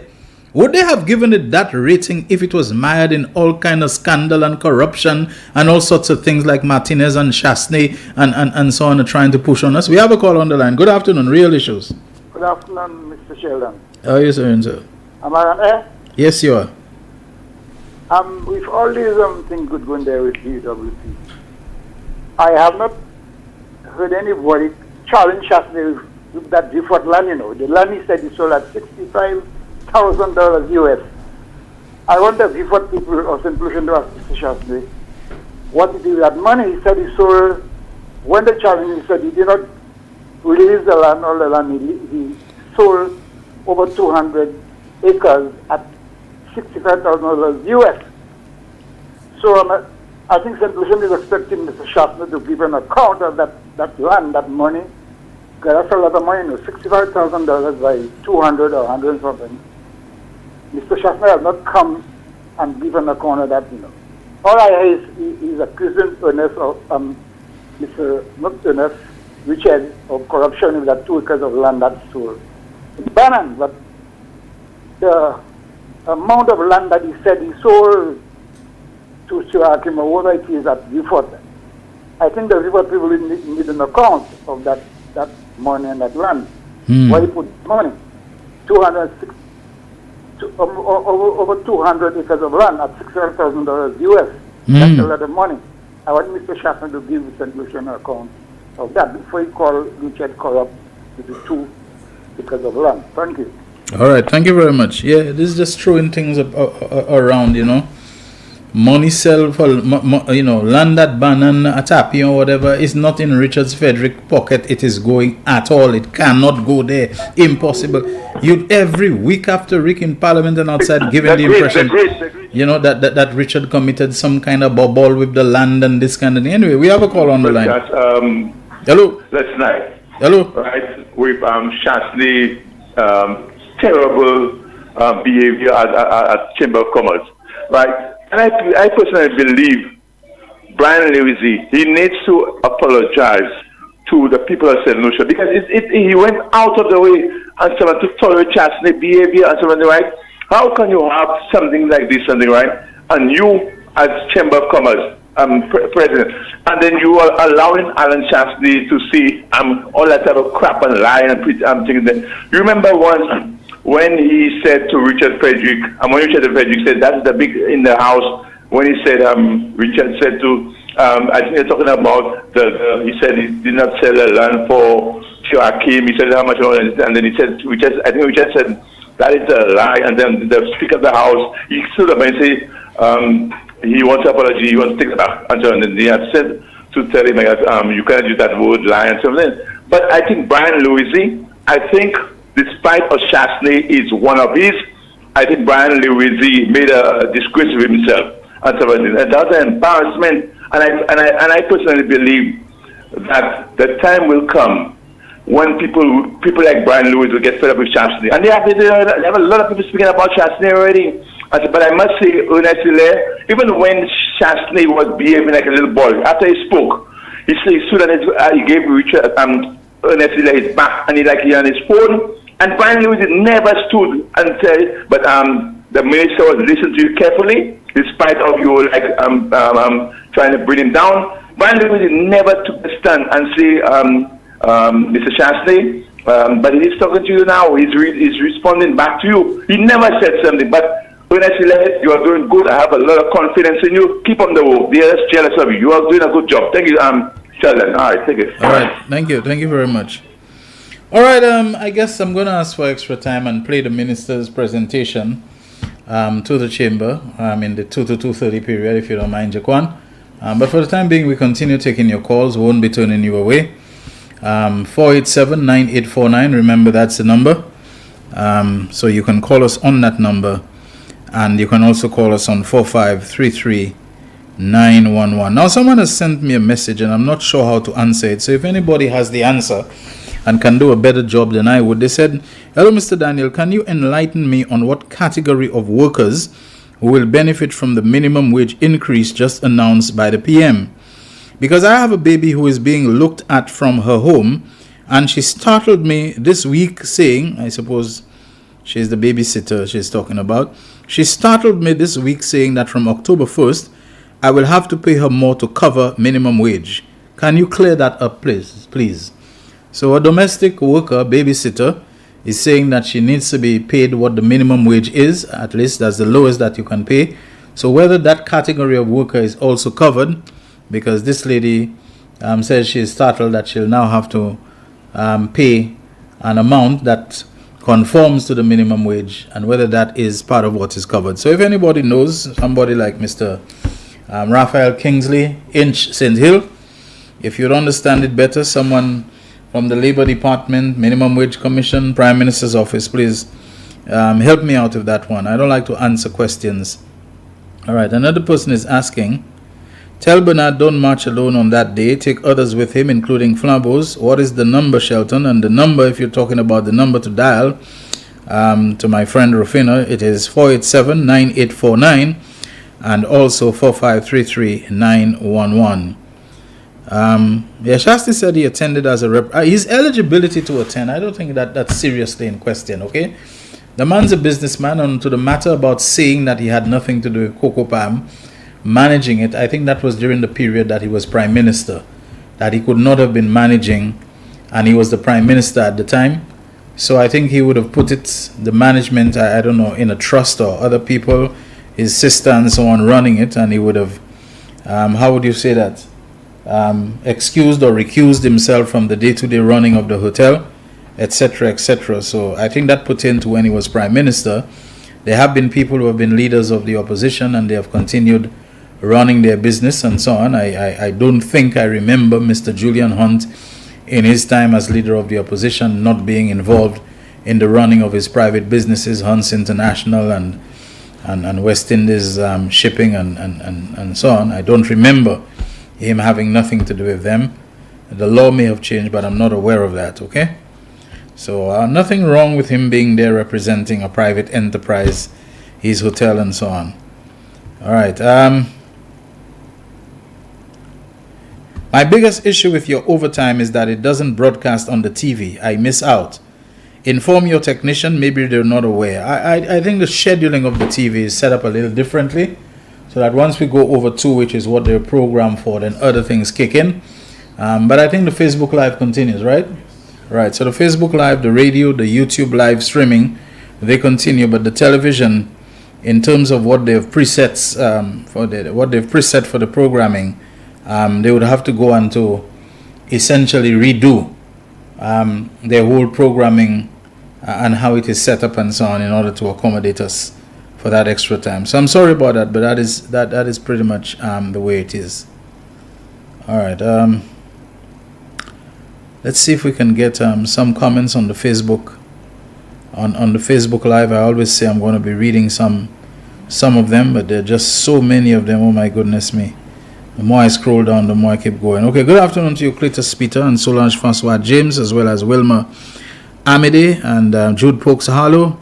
I tell you, this man is really, I don't know, a stick of dynamite where his energy is concerned. You know, Jude, I suspect you don't sleep at all. You know, this man is up all the time, healing up people all the time in our WhatsApp group. You know, really appreciate your energy and the way you really help with the cohesion and bonding in the groups, Jude. You know, so keep it up. Laura Peter, Anthony Moses, well, Bernard Haynes, we've heard from him. Ken Joseph, good afternoon to you. And you see, when you have to go through, you have to say, oh boy, Jude Pokes hello, this guy is everywhere. Lucy Manuel, good afternoon to you. She says, go Shelton. I think I've acknowledged Joan Edward. Adela Seeley, good afternoon to you as well, my cousin. Marcella Raymond, have I mentioned your name? Thank you so very much for being here with us, Marcelo, who says, thank you, Lord, for another day with your blessings for us all. Indeed, I'm all for that, acknowledging the Most High. I think I've acknowledged Valence Charles already. Let's see who else we can get. Bernadette Charles, another Charles. Noella Joseph, nice to have you with us. Agatha's Love says, good day to me, and I holler back at you. Good day to you as well. Sylvester Alphonse says, amen, Preacher Daniel. Really? Did I sound like that? Okay, great. Maybe I got another skill, another talent, another blessing that I wasn't aware of. Juliet William, good afternoon to you as well. And Yante Emmanuel. Lucille Kade, good afternoon to you. Marie Blanchard Green. Acknowledging you at this time. Nigel Randolph, Juliana Abraham. Yes, Ju, how are you doing? I was trying to get your number the other day. I thought your number, I had it saved, but I didn't. So, Ju, please send me your number on the Facebook Messenger, which is where I normally get you. But, you know, we've known each other for too long. But we have a caller on the line. Hi, good afternoon. Good afternoon, Shelton. Yeah, good afternoon to you. I heard Dominic Fede giving the government a failing grade. But at the same time, in the same news clip, you hearing there is an increase in tourism arrivals. So how can government be failing and then there is increase in tourist arrivals? I mean, you're telling me in 3 years that government has done nothing good for the people of St. Lucia? I tell you. I mean, come on. You know, where you have government paying CXCs for all secondary school students, maths and English, $500 for every child entering secondary school. You know what I mean? People who is 80 plus, even the child who is not even born yet can go and do their ultrasounds and everything like that. You know, pensioners over 2 years straight getting $1,100. You know, come this month end, pensioners will be getting a little more.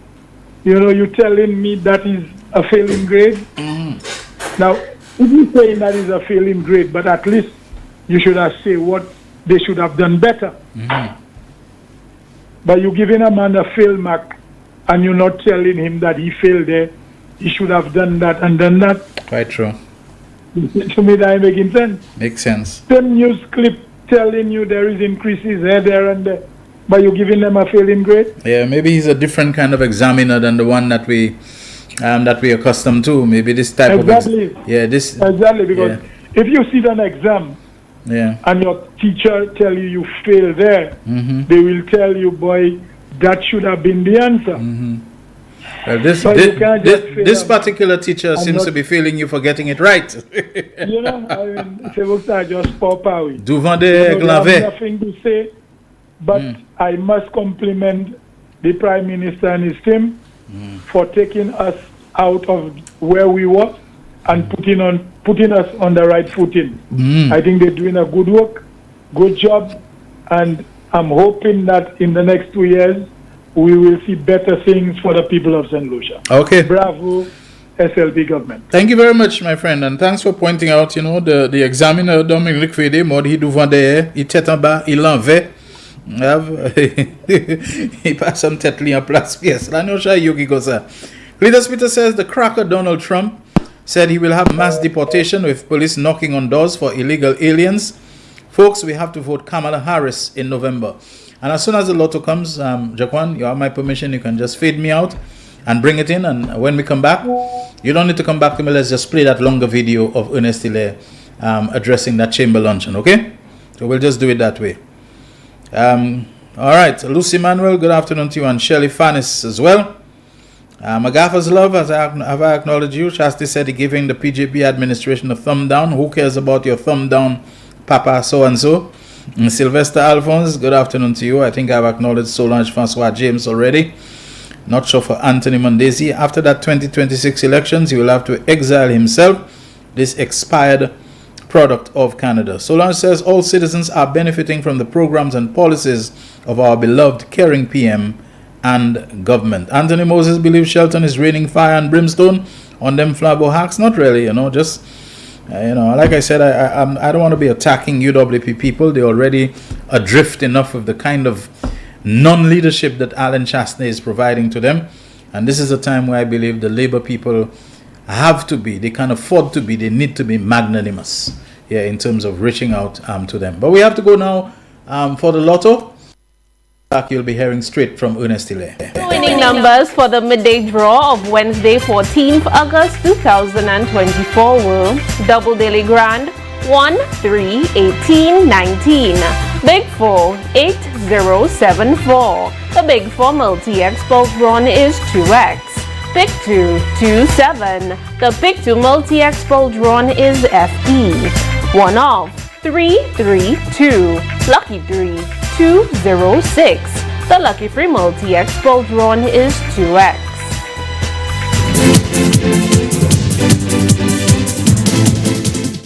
Now back to our regularly scheduled program. Special invited guests, ladies and gentlemen. I'm delighted to be addressing you today, especially given recent developments in our CIP. You would have heard the severe criticism from the opposition for St. Lucia not signing the memorandum of agreement, the persistent showboating of one Felipe Martinez and his filing of a RICO case. You would have heard the opposition joining him and claiming that there is a CIP scandal, that over $1 billion is missing from CIP, and that Hill stole it, that we are facilitating underpricing by Galaxy, and that I will soon be added to the RICO filing. I want to start by saying that there is a court case in relation to the RICO filing, and I will be constrained in the details that I can provide for obvious reasons. Also, it is not the style of this government, and certainly not mine, despite all that I have been through, to call out the names and details of persons, especially who are not politicians, to highlight wrongdoing. Likewise, whatever our political persuasion, I don't think we should ever engage in any activity or conduct our business in any way that damages or destroys the reputation and image of our country. But today, I want to explain to you in detail how CIP works, what we have done to make CIP resilient and sustainable, and I will respond to some of the accusations, all in the hope that you can make informed decisions thereafter. Ladies and gentlemen, let us start with an understanding of how a person can become a citizen of St. Lucia through the investment route. An applicant who applies to the unit will undergo the following processes. 1. A complete documentation verification check to establish authenticity and validity of their documents. Second, a due diligence check by the bank which is processing their financial transactions, starting with their application and due diligence fees. Thirdly, a thorough due diligence check by a licensed agency. Fourthly, a law enforcement review. Fifth, an intelligence review by the JRCC based in Trinidad. Sixth, a financial review by the Financial Intelligence Unit. After all of that, 7, the unit then reviews all reports and, if satisfactory, forwards to the board for final review and approval. The applicant, if approved, is then asked to provide the minimum investment amount, and when done, a certificate of registration of citizenship is signed by the minister. It is important that you remember that the applicant pays the minimum investment amount at the satisfactory completion of the entire process that I outlined. The above stated the process, but what are the options available for investment as of July 1st, 2024? 1. The bond option. An applicant can choose to invest in a bond issue called the National Action Government Bond. The investment is US $300,000 and also pays a government fee of US $50,000. The bond must be held for 5 years and bears no interest. The money is paid to the unit and transferred to the Ministry of Finance. Second, the National Economic Fund. An applicant can choose to invest with a donation to the fund with a minimum of US $240,000 for a family of 3 and incremental increases according to the demographics of the family. There is no government fee. The money is paid to the unit and transferred to the National Economic Fund. Third, real estate. An applicant can choose to invest in an approved hotel or resort development at a minimum of US $300,000 plus administrative fees. The investment amount is paid to the developer and the administrative fee is paid to the unit. The investment amount belongs to the developer. Remember that the investment amount in the real estate is paid to the developer and belongs to the developer and must be used for all project costs, including construction, marketing and promotion, commissions, architectural and engineering expenses, and all other project costs. The payments are held in escrow, and monthly statements are sent to the unit to establish that the minimum investment is being paid for each applicant. The applicant holds a share interest in the development and can resell the interest after 5 years. And the fourth option, enterprise. There are 3 sub-options under the enterprise. Firstly, where an applicant invests at least US $3.5 million as a single investor. Secondly, where a joint venture of at least 6 applicants invests US $6 million. And thirdly, where an applicant invests US $240,000 for a family of 3 in an approved project. There is an approved list of investment areas for the enterprise option.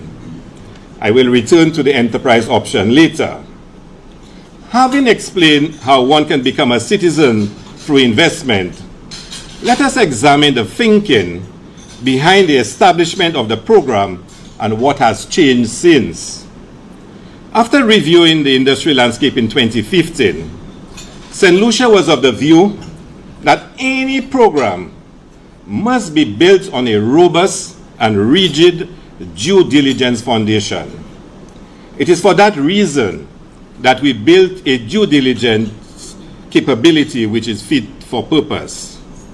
I am also pleased that since July 2021, St. Lucia has taken further steps to strengthen its capabilities, including a bank financial review and the FIU review. Sometimes we are criticized for taking too long for approvals, but we are convinced that we must do so. We must do whatever we can to ensure that our approvals are based on the most rigorous examination. In 2016, we were also of the view that the program should never be presented as a transactional, but rather as an interactional engagement. A transactional approach would simply reinforce the view that we were just selling passports. Instead, we felt we should present the industry as securing investments through citizenships. We still do not believe that we should be seen as selling passports, and we do not sell passports. Part of the negative perception of this industry is derived from the language used by its stakeholders.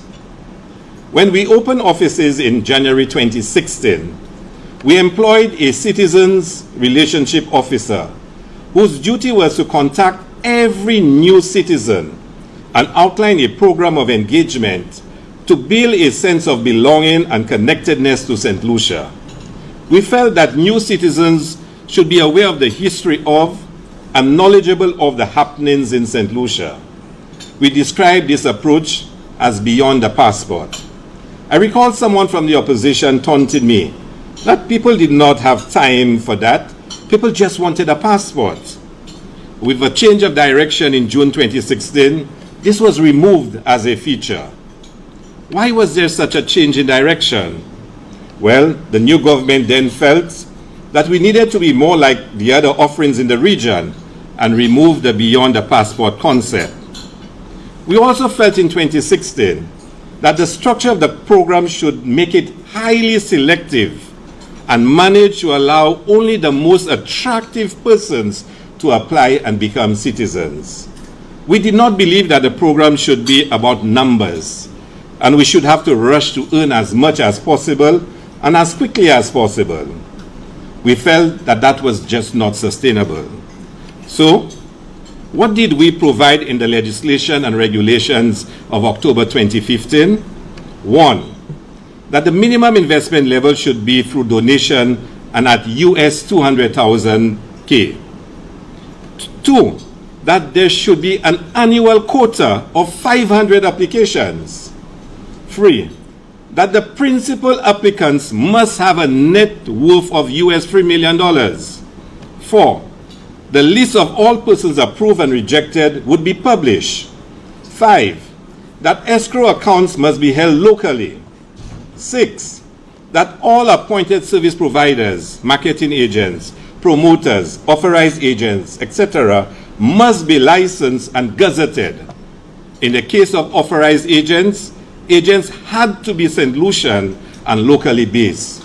7, annual reports of the functioning of the unit, including financial statements, had to be tabled in Parliament.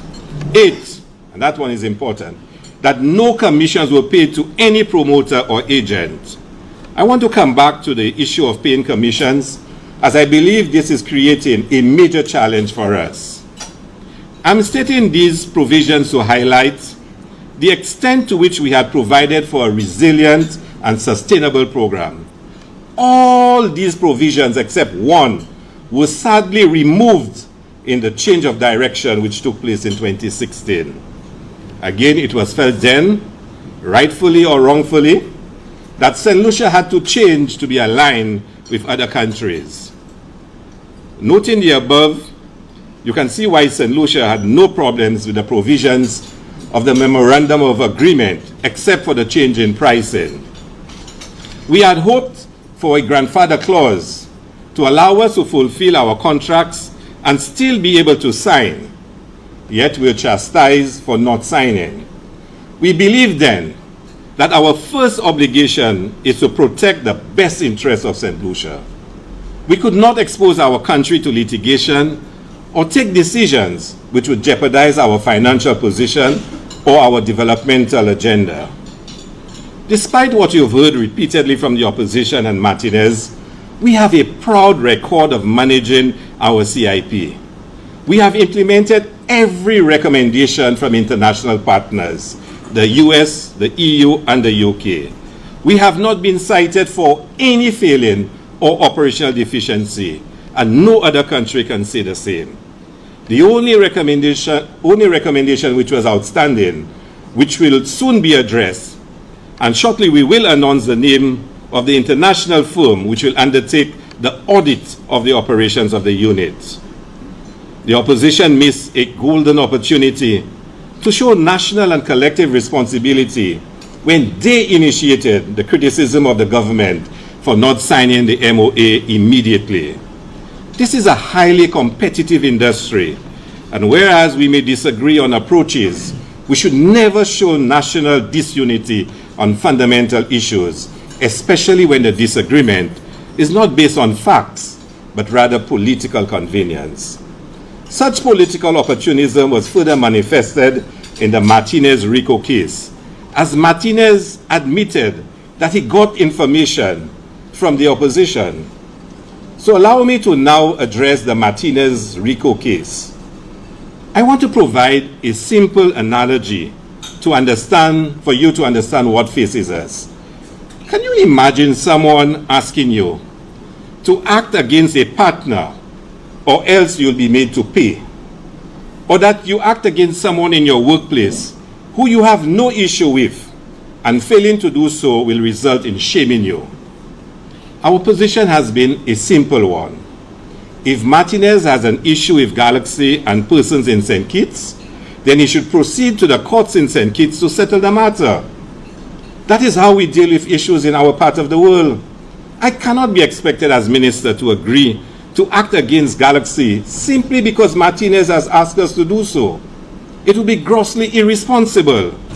If we should, then what happens to the completion of the Canals Resort Development Project?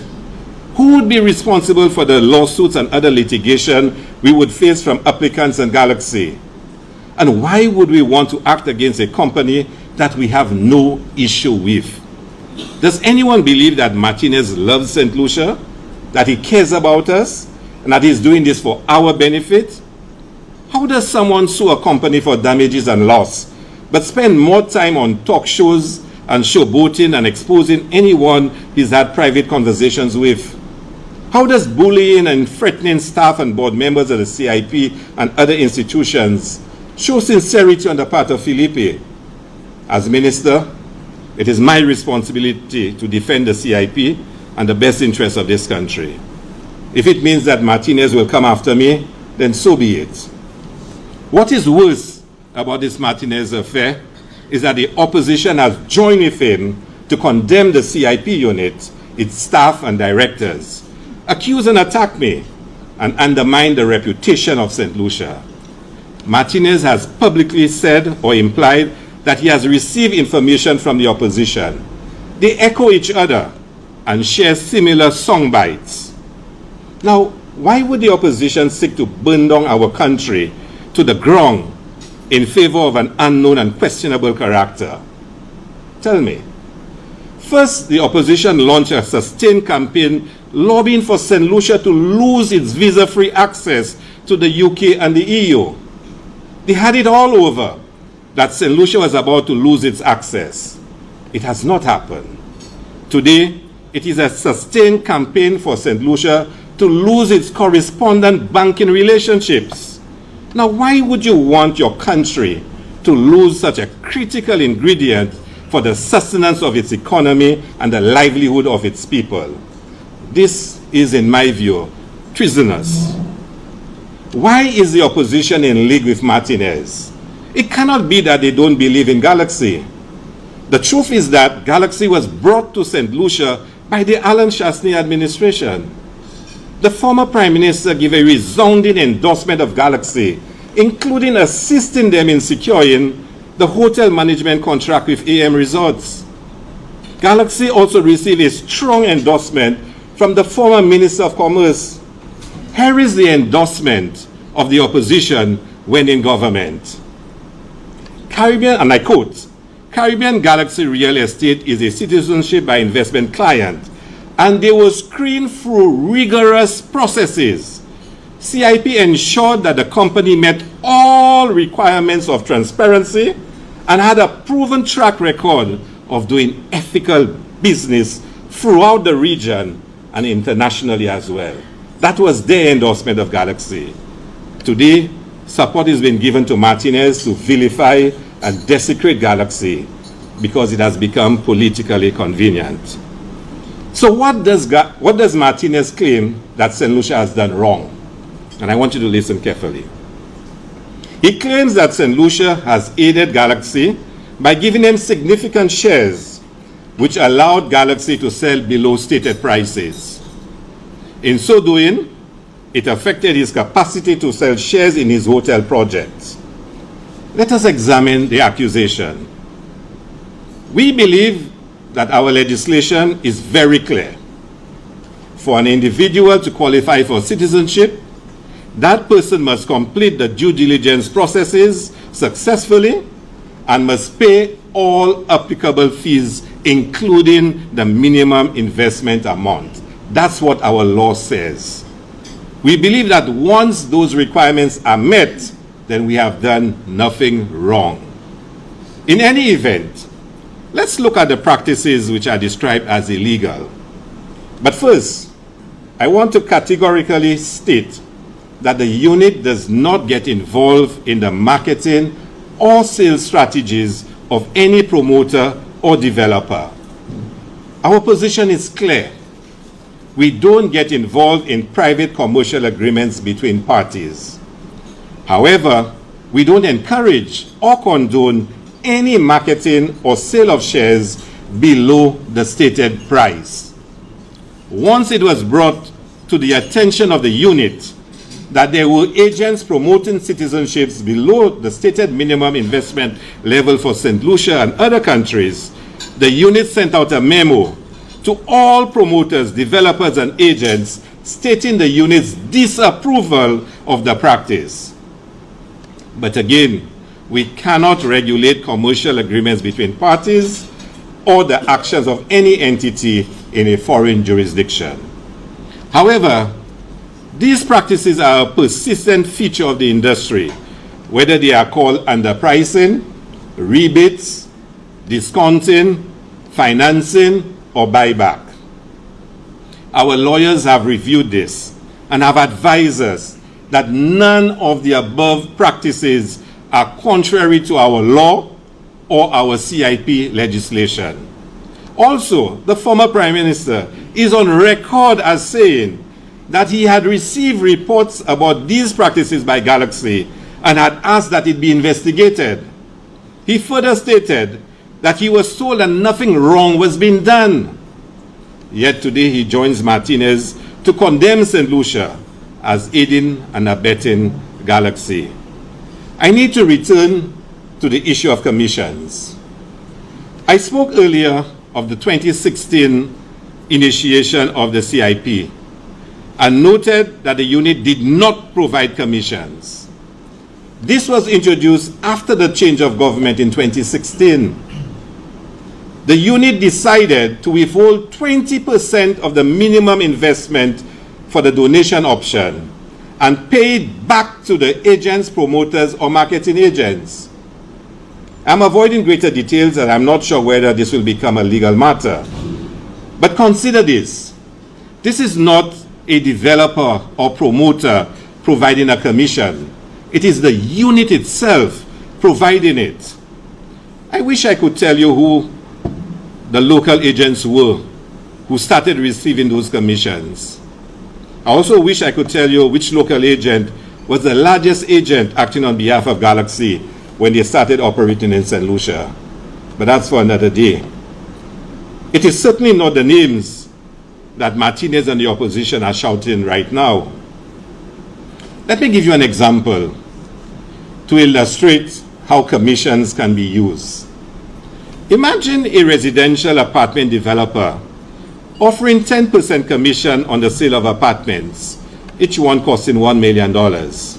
It means that the agent would get 100,000 K, 10% of 1 million. Then imagine a real estate agent offering a potential buyer for an apartment, the apartment for 950K. As he shares his 100,000 commission 50-50. So in effect, the buyer only pays 950, he gets back 50,000. It means that although the stated price is 1 million, the actual purchase price is 950K, because that person gets back 50K as half of the agent's 100,000K. But then think about it. If the commission was 20% or 200,000K, then the actual purchase price can become 900,000K, because he shares 200,000, 100, 100.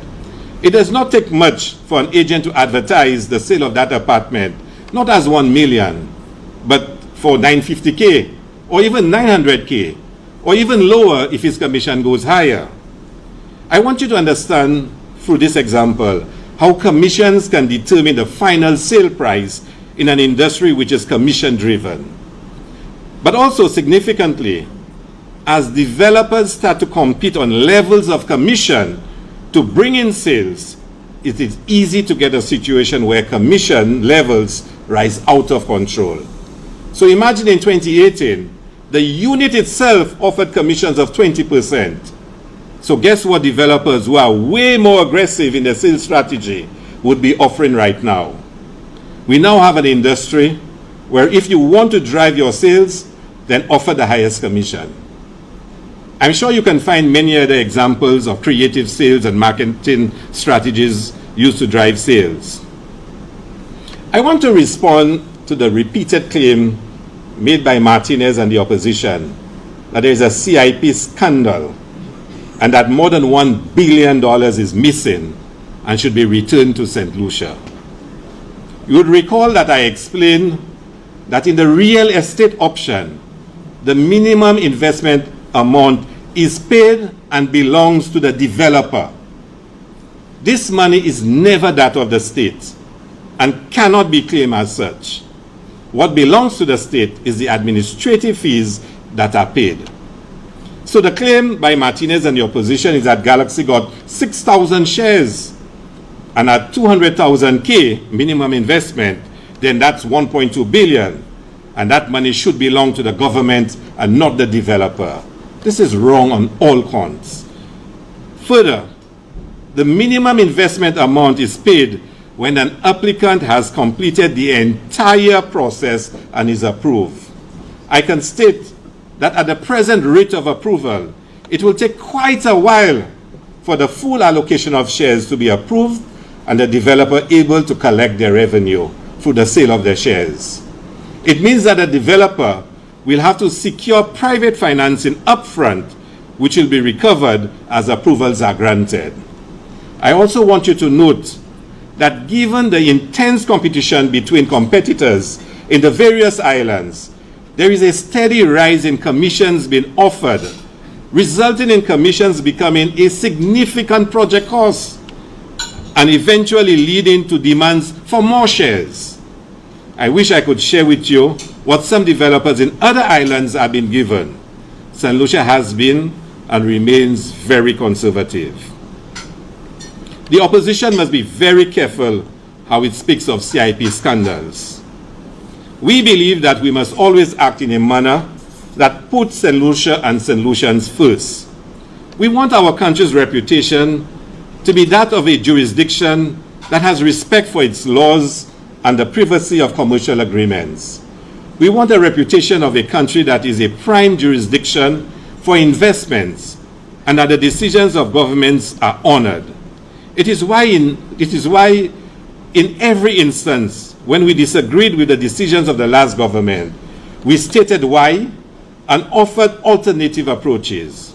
And when in government, we have respectfully and privately held discussions with relevant investors to express our positions and seek alignment with our philosophical and developmental approach. We did not scream corruption and accuse any and everyone, although for sure we shouted when we disagreed. The accusation that the minimum investment that is to be paid to Galaxy is missing is deliberately misleading, as I have explained. If it is that $1.2 billion is missing, consider this. DSH applied for CIP approval for a project estimated at $1.8 billion US. In their proposal, which I have a copy of, they requested 9,160 shares. 9,160 shares. Now multiply this by 300,000 US. That gives $2.7 billion. I am told that the CEO at that time was removed from office because she did not recommend approval of the application of DSH. The requirement to allow CIP escrow accounts to be held in St. Lucia was changed to accommodate DSH. Yet there is no record anywhere of any approval being given to DSH. There is no record of any escrow agreement or any CIP agreement with DSH. Yet there was placed on the CIP website, and it is still there, the announcement and placement of the Alpina St. Lucia Hotel and Alpina Square as two CIP approved projects. You can visit the website. Now, scroll to the bottom and click on Get an Investment Approved. You can even see the date that it was announced to the world on the website, January 11, 2021. Now, does that mean that the $2.7 billion US is missing? Does that mean that the then minister is corrupt and stole the money? You tell me. It is also shocking to hear Martinez and the opposition speak of scandal in respect of the use of a Chinese due diligence firm. But guess who engaged such a firm in St. Lucia? Guess who? And guess under which administration the engagement of the firm was terminated? Just guess. And I'm sure you will guess right. Now, if you want to speak of scandal in the CIP, you must speak of the range development. The range development was approved by the Kenyan administration and a share allocation given for real estate. at 300,000 K. The government changed. Therefore, any further announcement, no further announcement, or even a single application was received. After the change in 2016, the agreement was amended. There was no legislative or regulation change, but the developer was allowed to sell their allotted shares in the development as donations. I still can't understand how that can happen. And for all monies to be placed in an escrow account and to be loaned to the developer. So it meant that the monies from donations were never meant to be in the National Economic Fund, and that the minimum investment for real estate share to qualify for citizenship was never paid. But it gets worse. Something went wrong. I don't know. And the developer sued St. Lucia. A developer with a proven track record and who always delivers. We cannot find any records anywhere. But apparently there was a settlement and monies were reimbursed to the developer. We have no idea how much was placed in the supposed escrow account or where it can be found. We don't know exactly how much was paid to the developer and for what, since no hotel was built and yet citizenships were granted. I can provide a couple of other matters which would shock you, but I think I've made my point, that people must be careful when they speak about scandals. Let me return to the enterprise option. The opposition has been raising issue with the so-called infrastructure option and what they claim is corruption. Not that they disagree with an infrastructure option and that they have a brighter idea. Instead, it is just seen as corruption. Sometimes I wonder then, if all the projects under the last administration were instances of corruption. But again, that's for another time. Under the enterprise option, we added a third sub-option, which allows a developer to propose a self-finance project in one of the investment areas in exchange for an agreed number of qualifying applications, similar to shares in the real estate. The developer must source the finance and spend upfront and carries all the risk, has a responsibility of sourcing the applicants, carries the risk of sale, and even if there is termination of the program, they must carry the risk, and they must implement the project under the supervision of the government of St. Lucia. Since its announcement, we have been able to secure investment in a national infrastructure improvement project, a housing project, and have a pending application for another housing project. The opposition has cried foul. They claim that the option is illegal. I'm not sure how it is illegal. The changes were gazetted on December 20th, 2023. As per legislation, the opposition could have tabled a resolution in Parliament to oppose the changes. They never did. You see, when the leader of the opposition doesn't turn up in Parliament to do the people's work or just keeps walking out, he'll always be caught trying to catch up. The opposition is frightened of the success of the new enterprise option. This option has the potential to open significant avenues for investment in constructing roads and highways, upgrading educational institutions, housing, and medical facilities. I can state categorically that though applications have been received, no application has been approved, and administrative arrangements are being put in place for this option. So the actions of Martinez and the opposition is clearly political and designed to destroy the St. Lucian CIP. If you have any doubts about this, listen to the leader of the opposition. He says he agrees with Martinez. Then he goes on further, and I want to quote him. Mr. Martinez is offering the governments of the Caribbean to join him in a class action suit against the banks to recover the money from our countries. When he's invited all the governments to come up, it is to get the evidence for that. So when you see that there are governments who don't want to go, it's either that they're arrogant and don't care about our money, or they are part of the problem. Now I believe that we should write Mr. Martinez and to say to him that if in fact the government does not want to join him, the people of St. Lucia will join. And so I'm going to ask my party at its next meeting to approve the beginning of a petition in St. Lucia that we may accumulate as many names as possible to send it to Mr. Martinez and to tell him that we want our money back, and to ask him whether he will pay the legal fees to assist us in going after our money and to make sure our money comes back from China here to St. Lucia. Why would you want to sue the American banks? The banks? To destroy our correspondent banking relationships? To destroy our economy? When it was the leader of the opposition and administration that established the escrow account in China in the first place. As the saying goes, and it applies in this case, the leader of opposition is desperate on a good day and dangerous on a bad day. You may ask me why. It is plain and simple. For Martinez, it is the action of a person who is selfish and focused on his benefit, regardless of who gets hurt or affected. Forget all the showboating and newly found love for St. Lucia and St. Lucians. This is a fraud. For the opposition, it is highly opportunistic behavior with the hope that they can hurt the government, the Prime Minister, and their favorite target, Ernest Hilaire. For them, it's their pathway to returning to governing the country. Having said this, let me end on a personal note.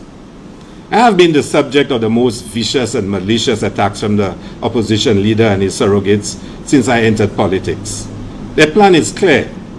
My image must be so vilified and my reputation so tarnished that I will not be a political force in St. Lucia. And of course, the party and government will be affected. I have not been broken by these attacks and accusations. The last government asked the UK authorities to investigate me for stealing a vehicle which I bought with my own money. They foolishly made a formal request to the US authorities to ask Gmail to provide all my emails to see if I had done something wrong in my life. They wrote every known bank to find out if I had any foreign accounts. Police sought a warrant to search my house. And finally, Customs seized the same vehicle on grounds not that it was not mine, but that the delivery invoice was not in my name, and then charged me for not having the invoice. I won the case and had the former Controller of Customs apologize to me in exchange for dropping a lawsuit against him for his wrongful action. Yet he is still out there mouthing and accusing me. Now Martinez promises to add my name to his RICO filing on August 30th and promises to wipe the smile off my face. Well, I'm sorry to disappoint him. I'm guided by the truth and knowing that I've done nothing wrong. I'm also not aware that the unit has done anything wrong. I am proud to serve in this government. I'm smiling every day because I see the successes in tourism arrivals, of jazz, of carnival, of the increased investments in the country, of celebrations of emancipation, La Rose, La Marguerite, and Creole Heritage Month. I see the successes in my constituency with so much still to be done. I love my job and I give it my best. I know no other way. Thank you very much. The man, the voice. Your hero is back. Raw facts, no fluff. Shelton Daniel is here.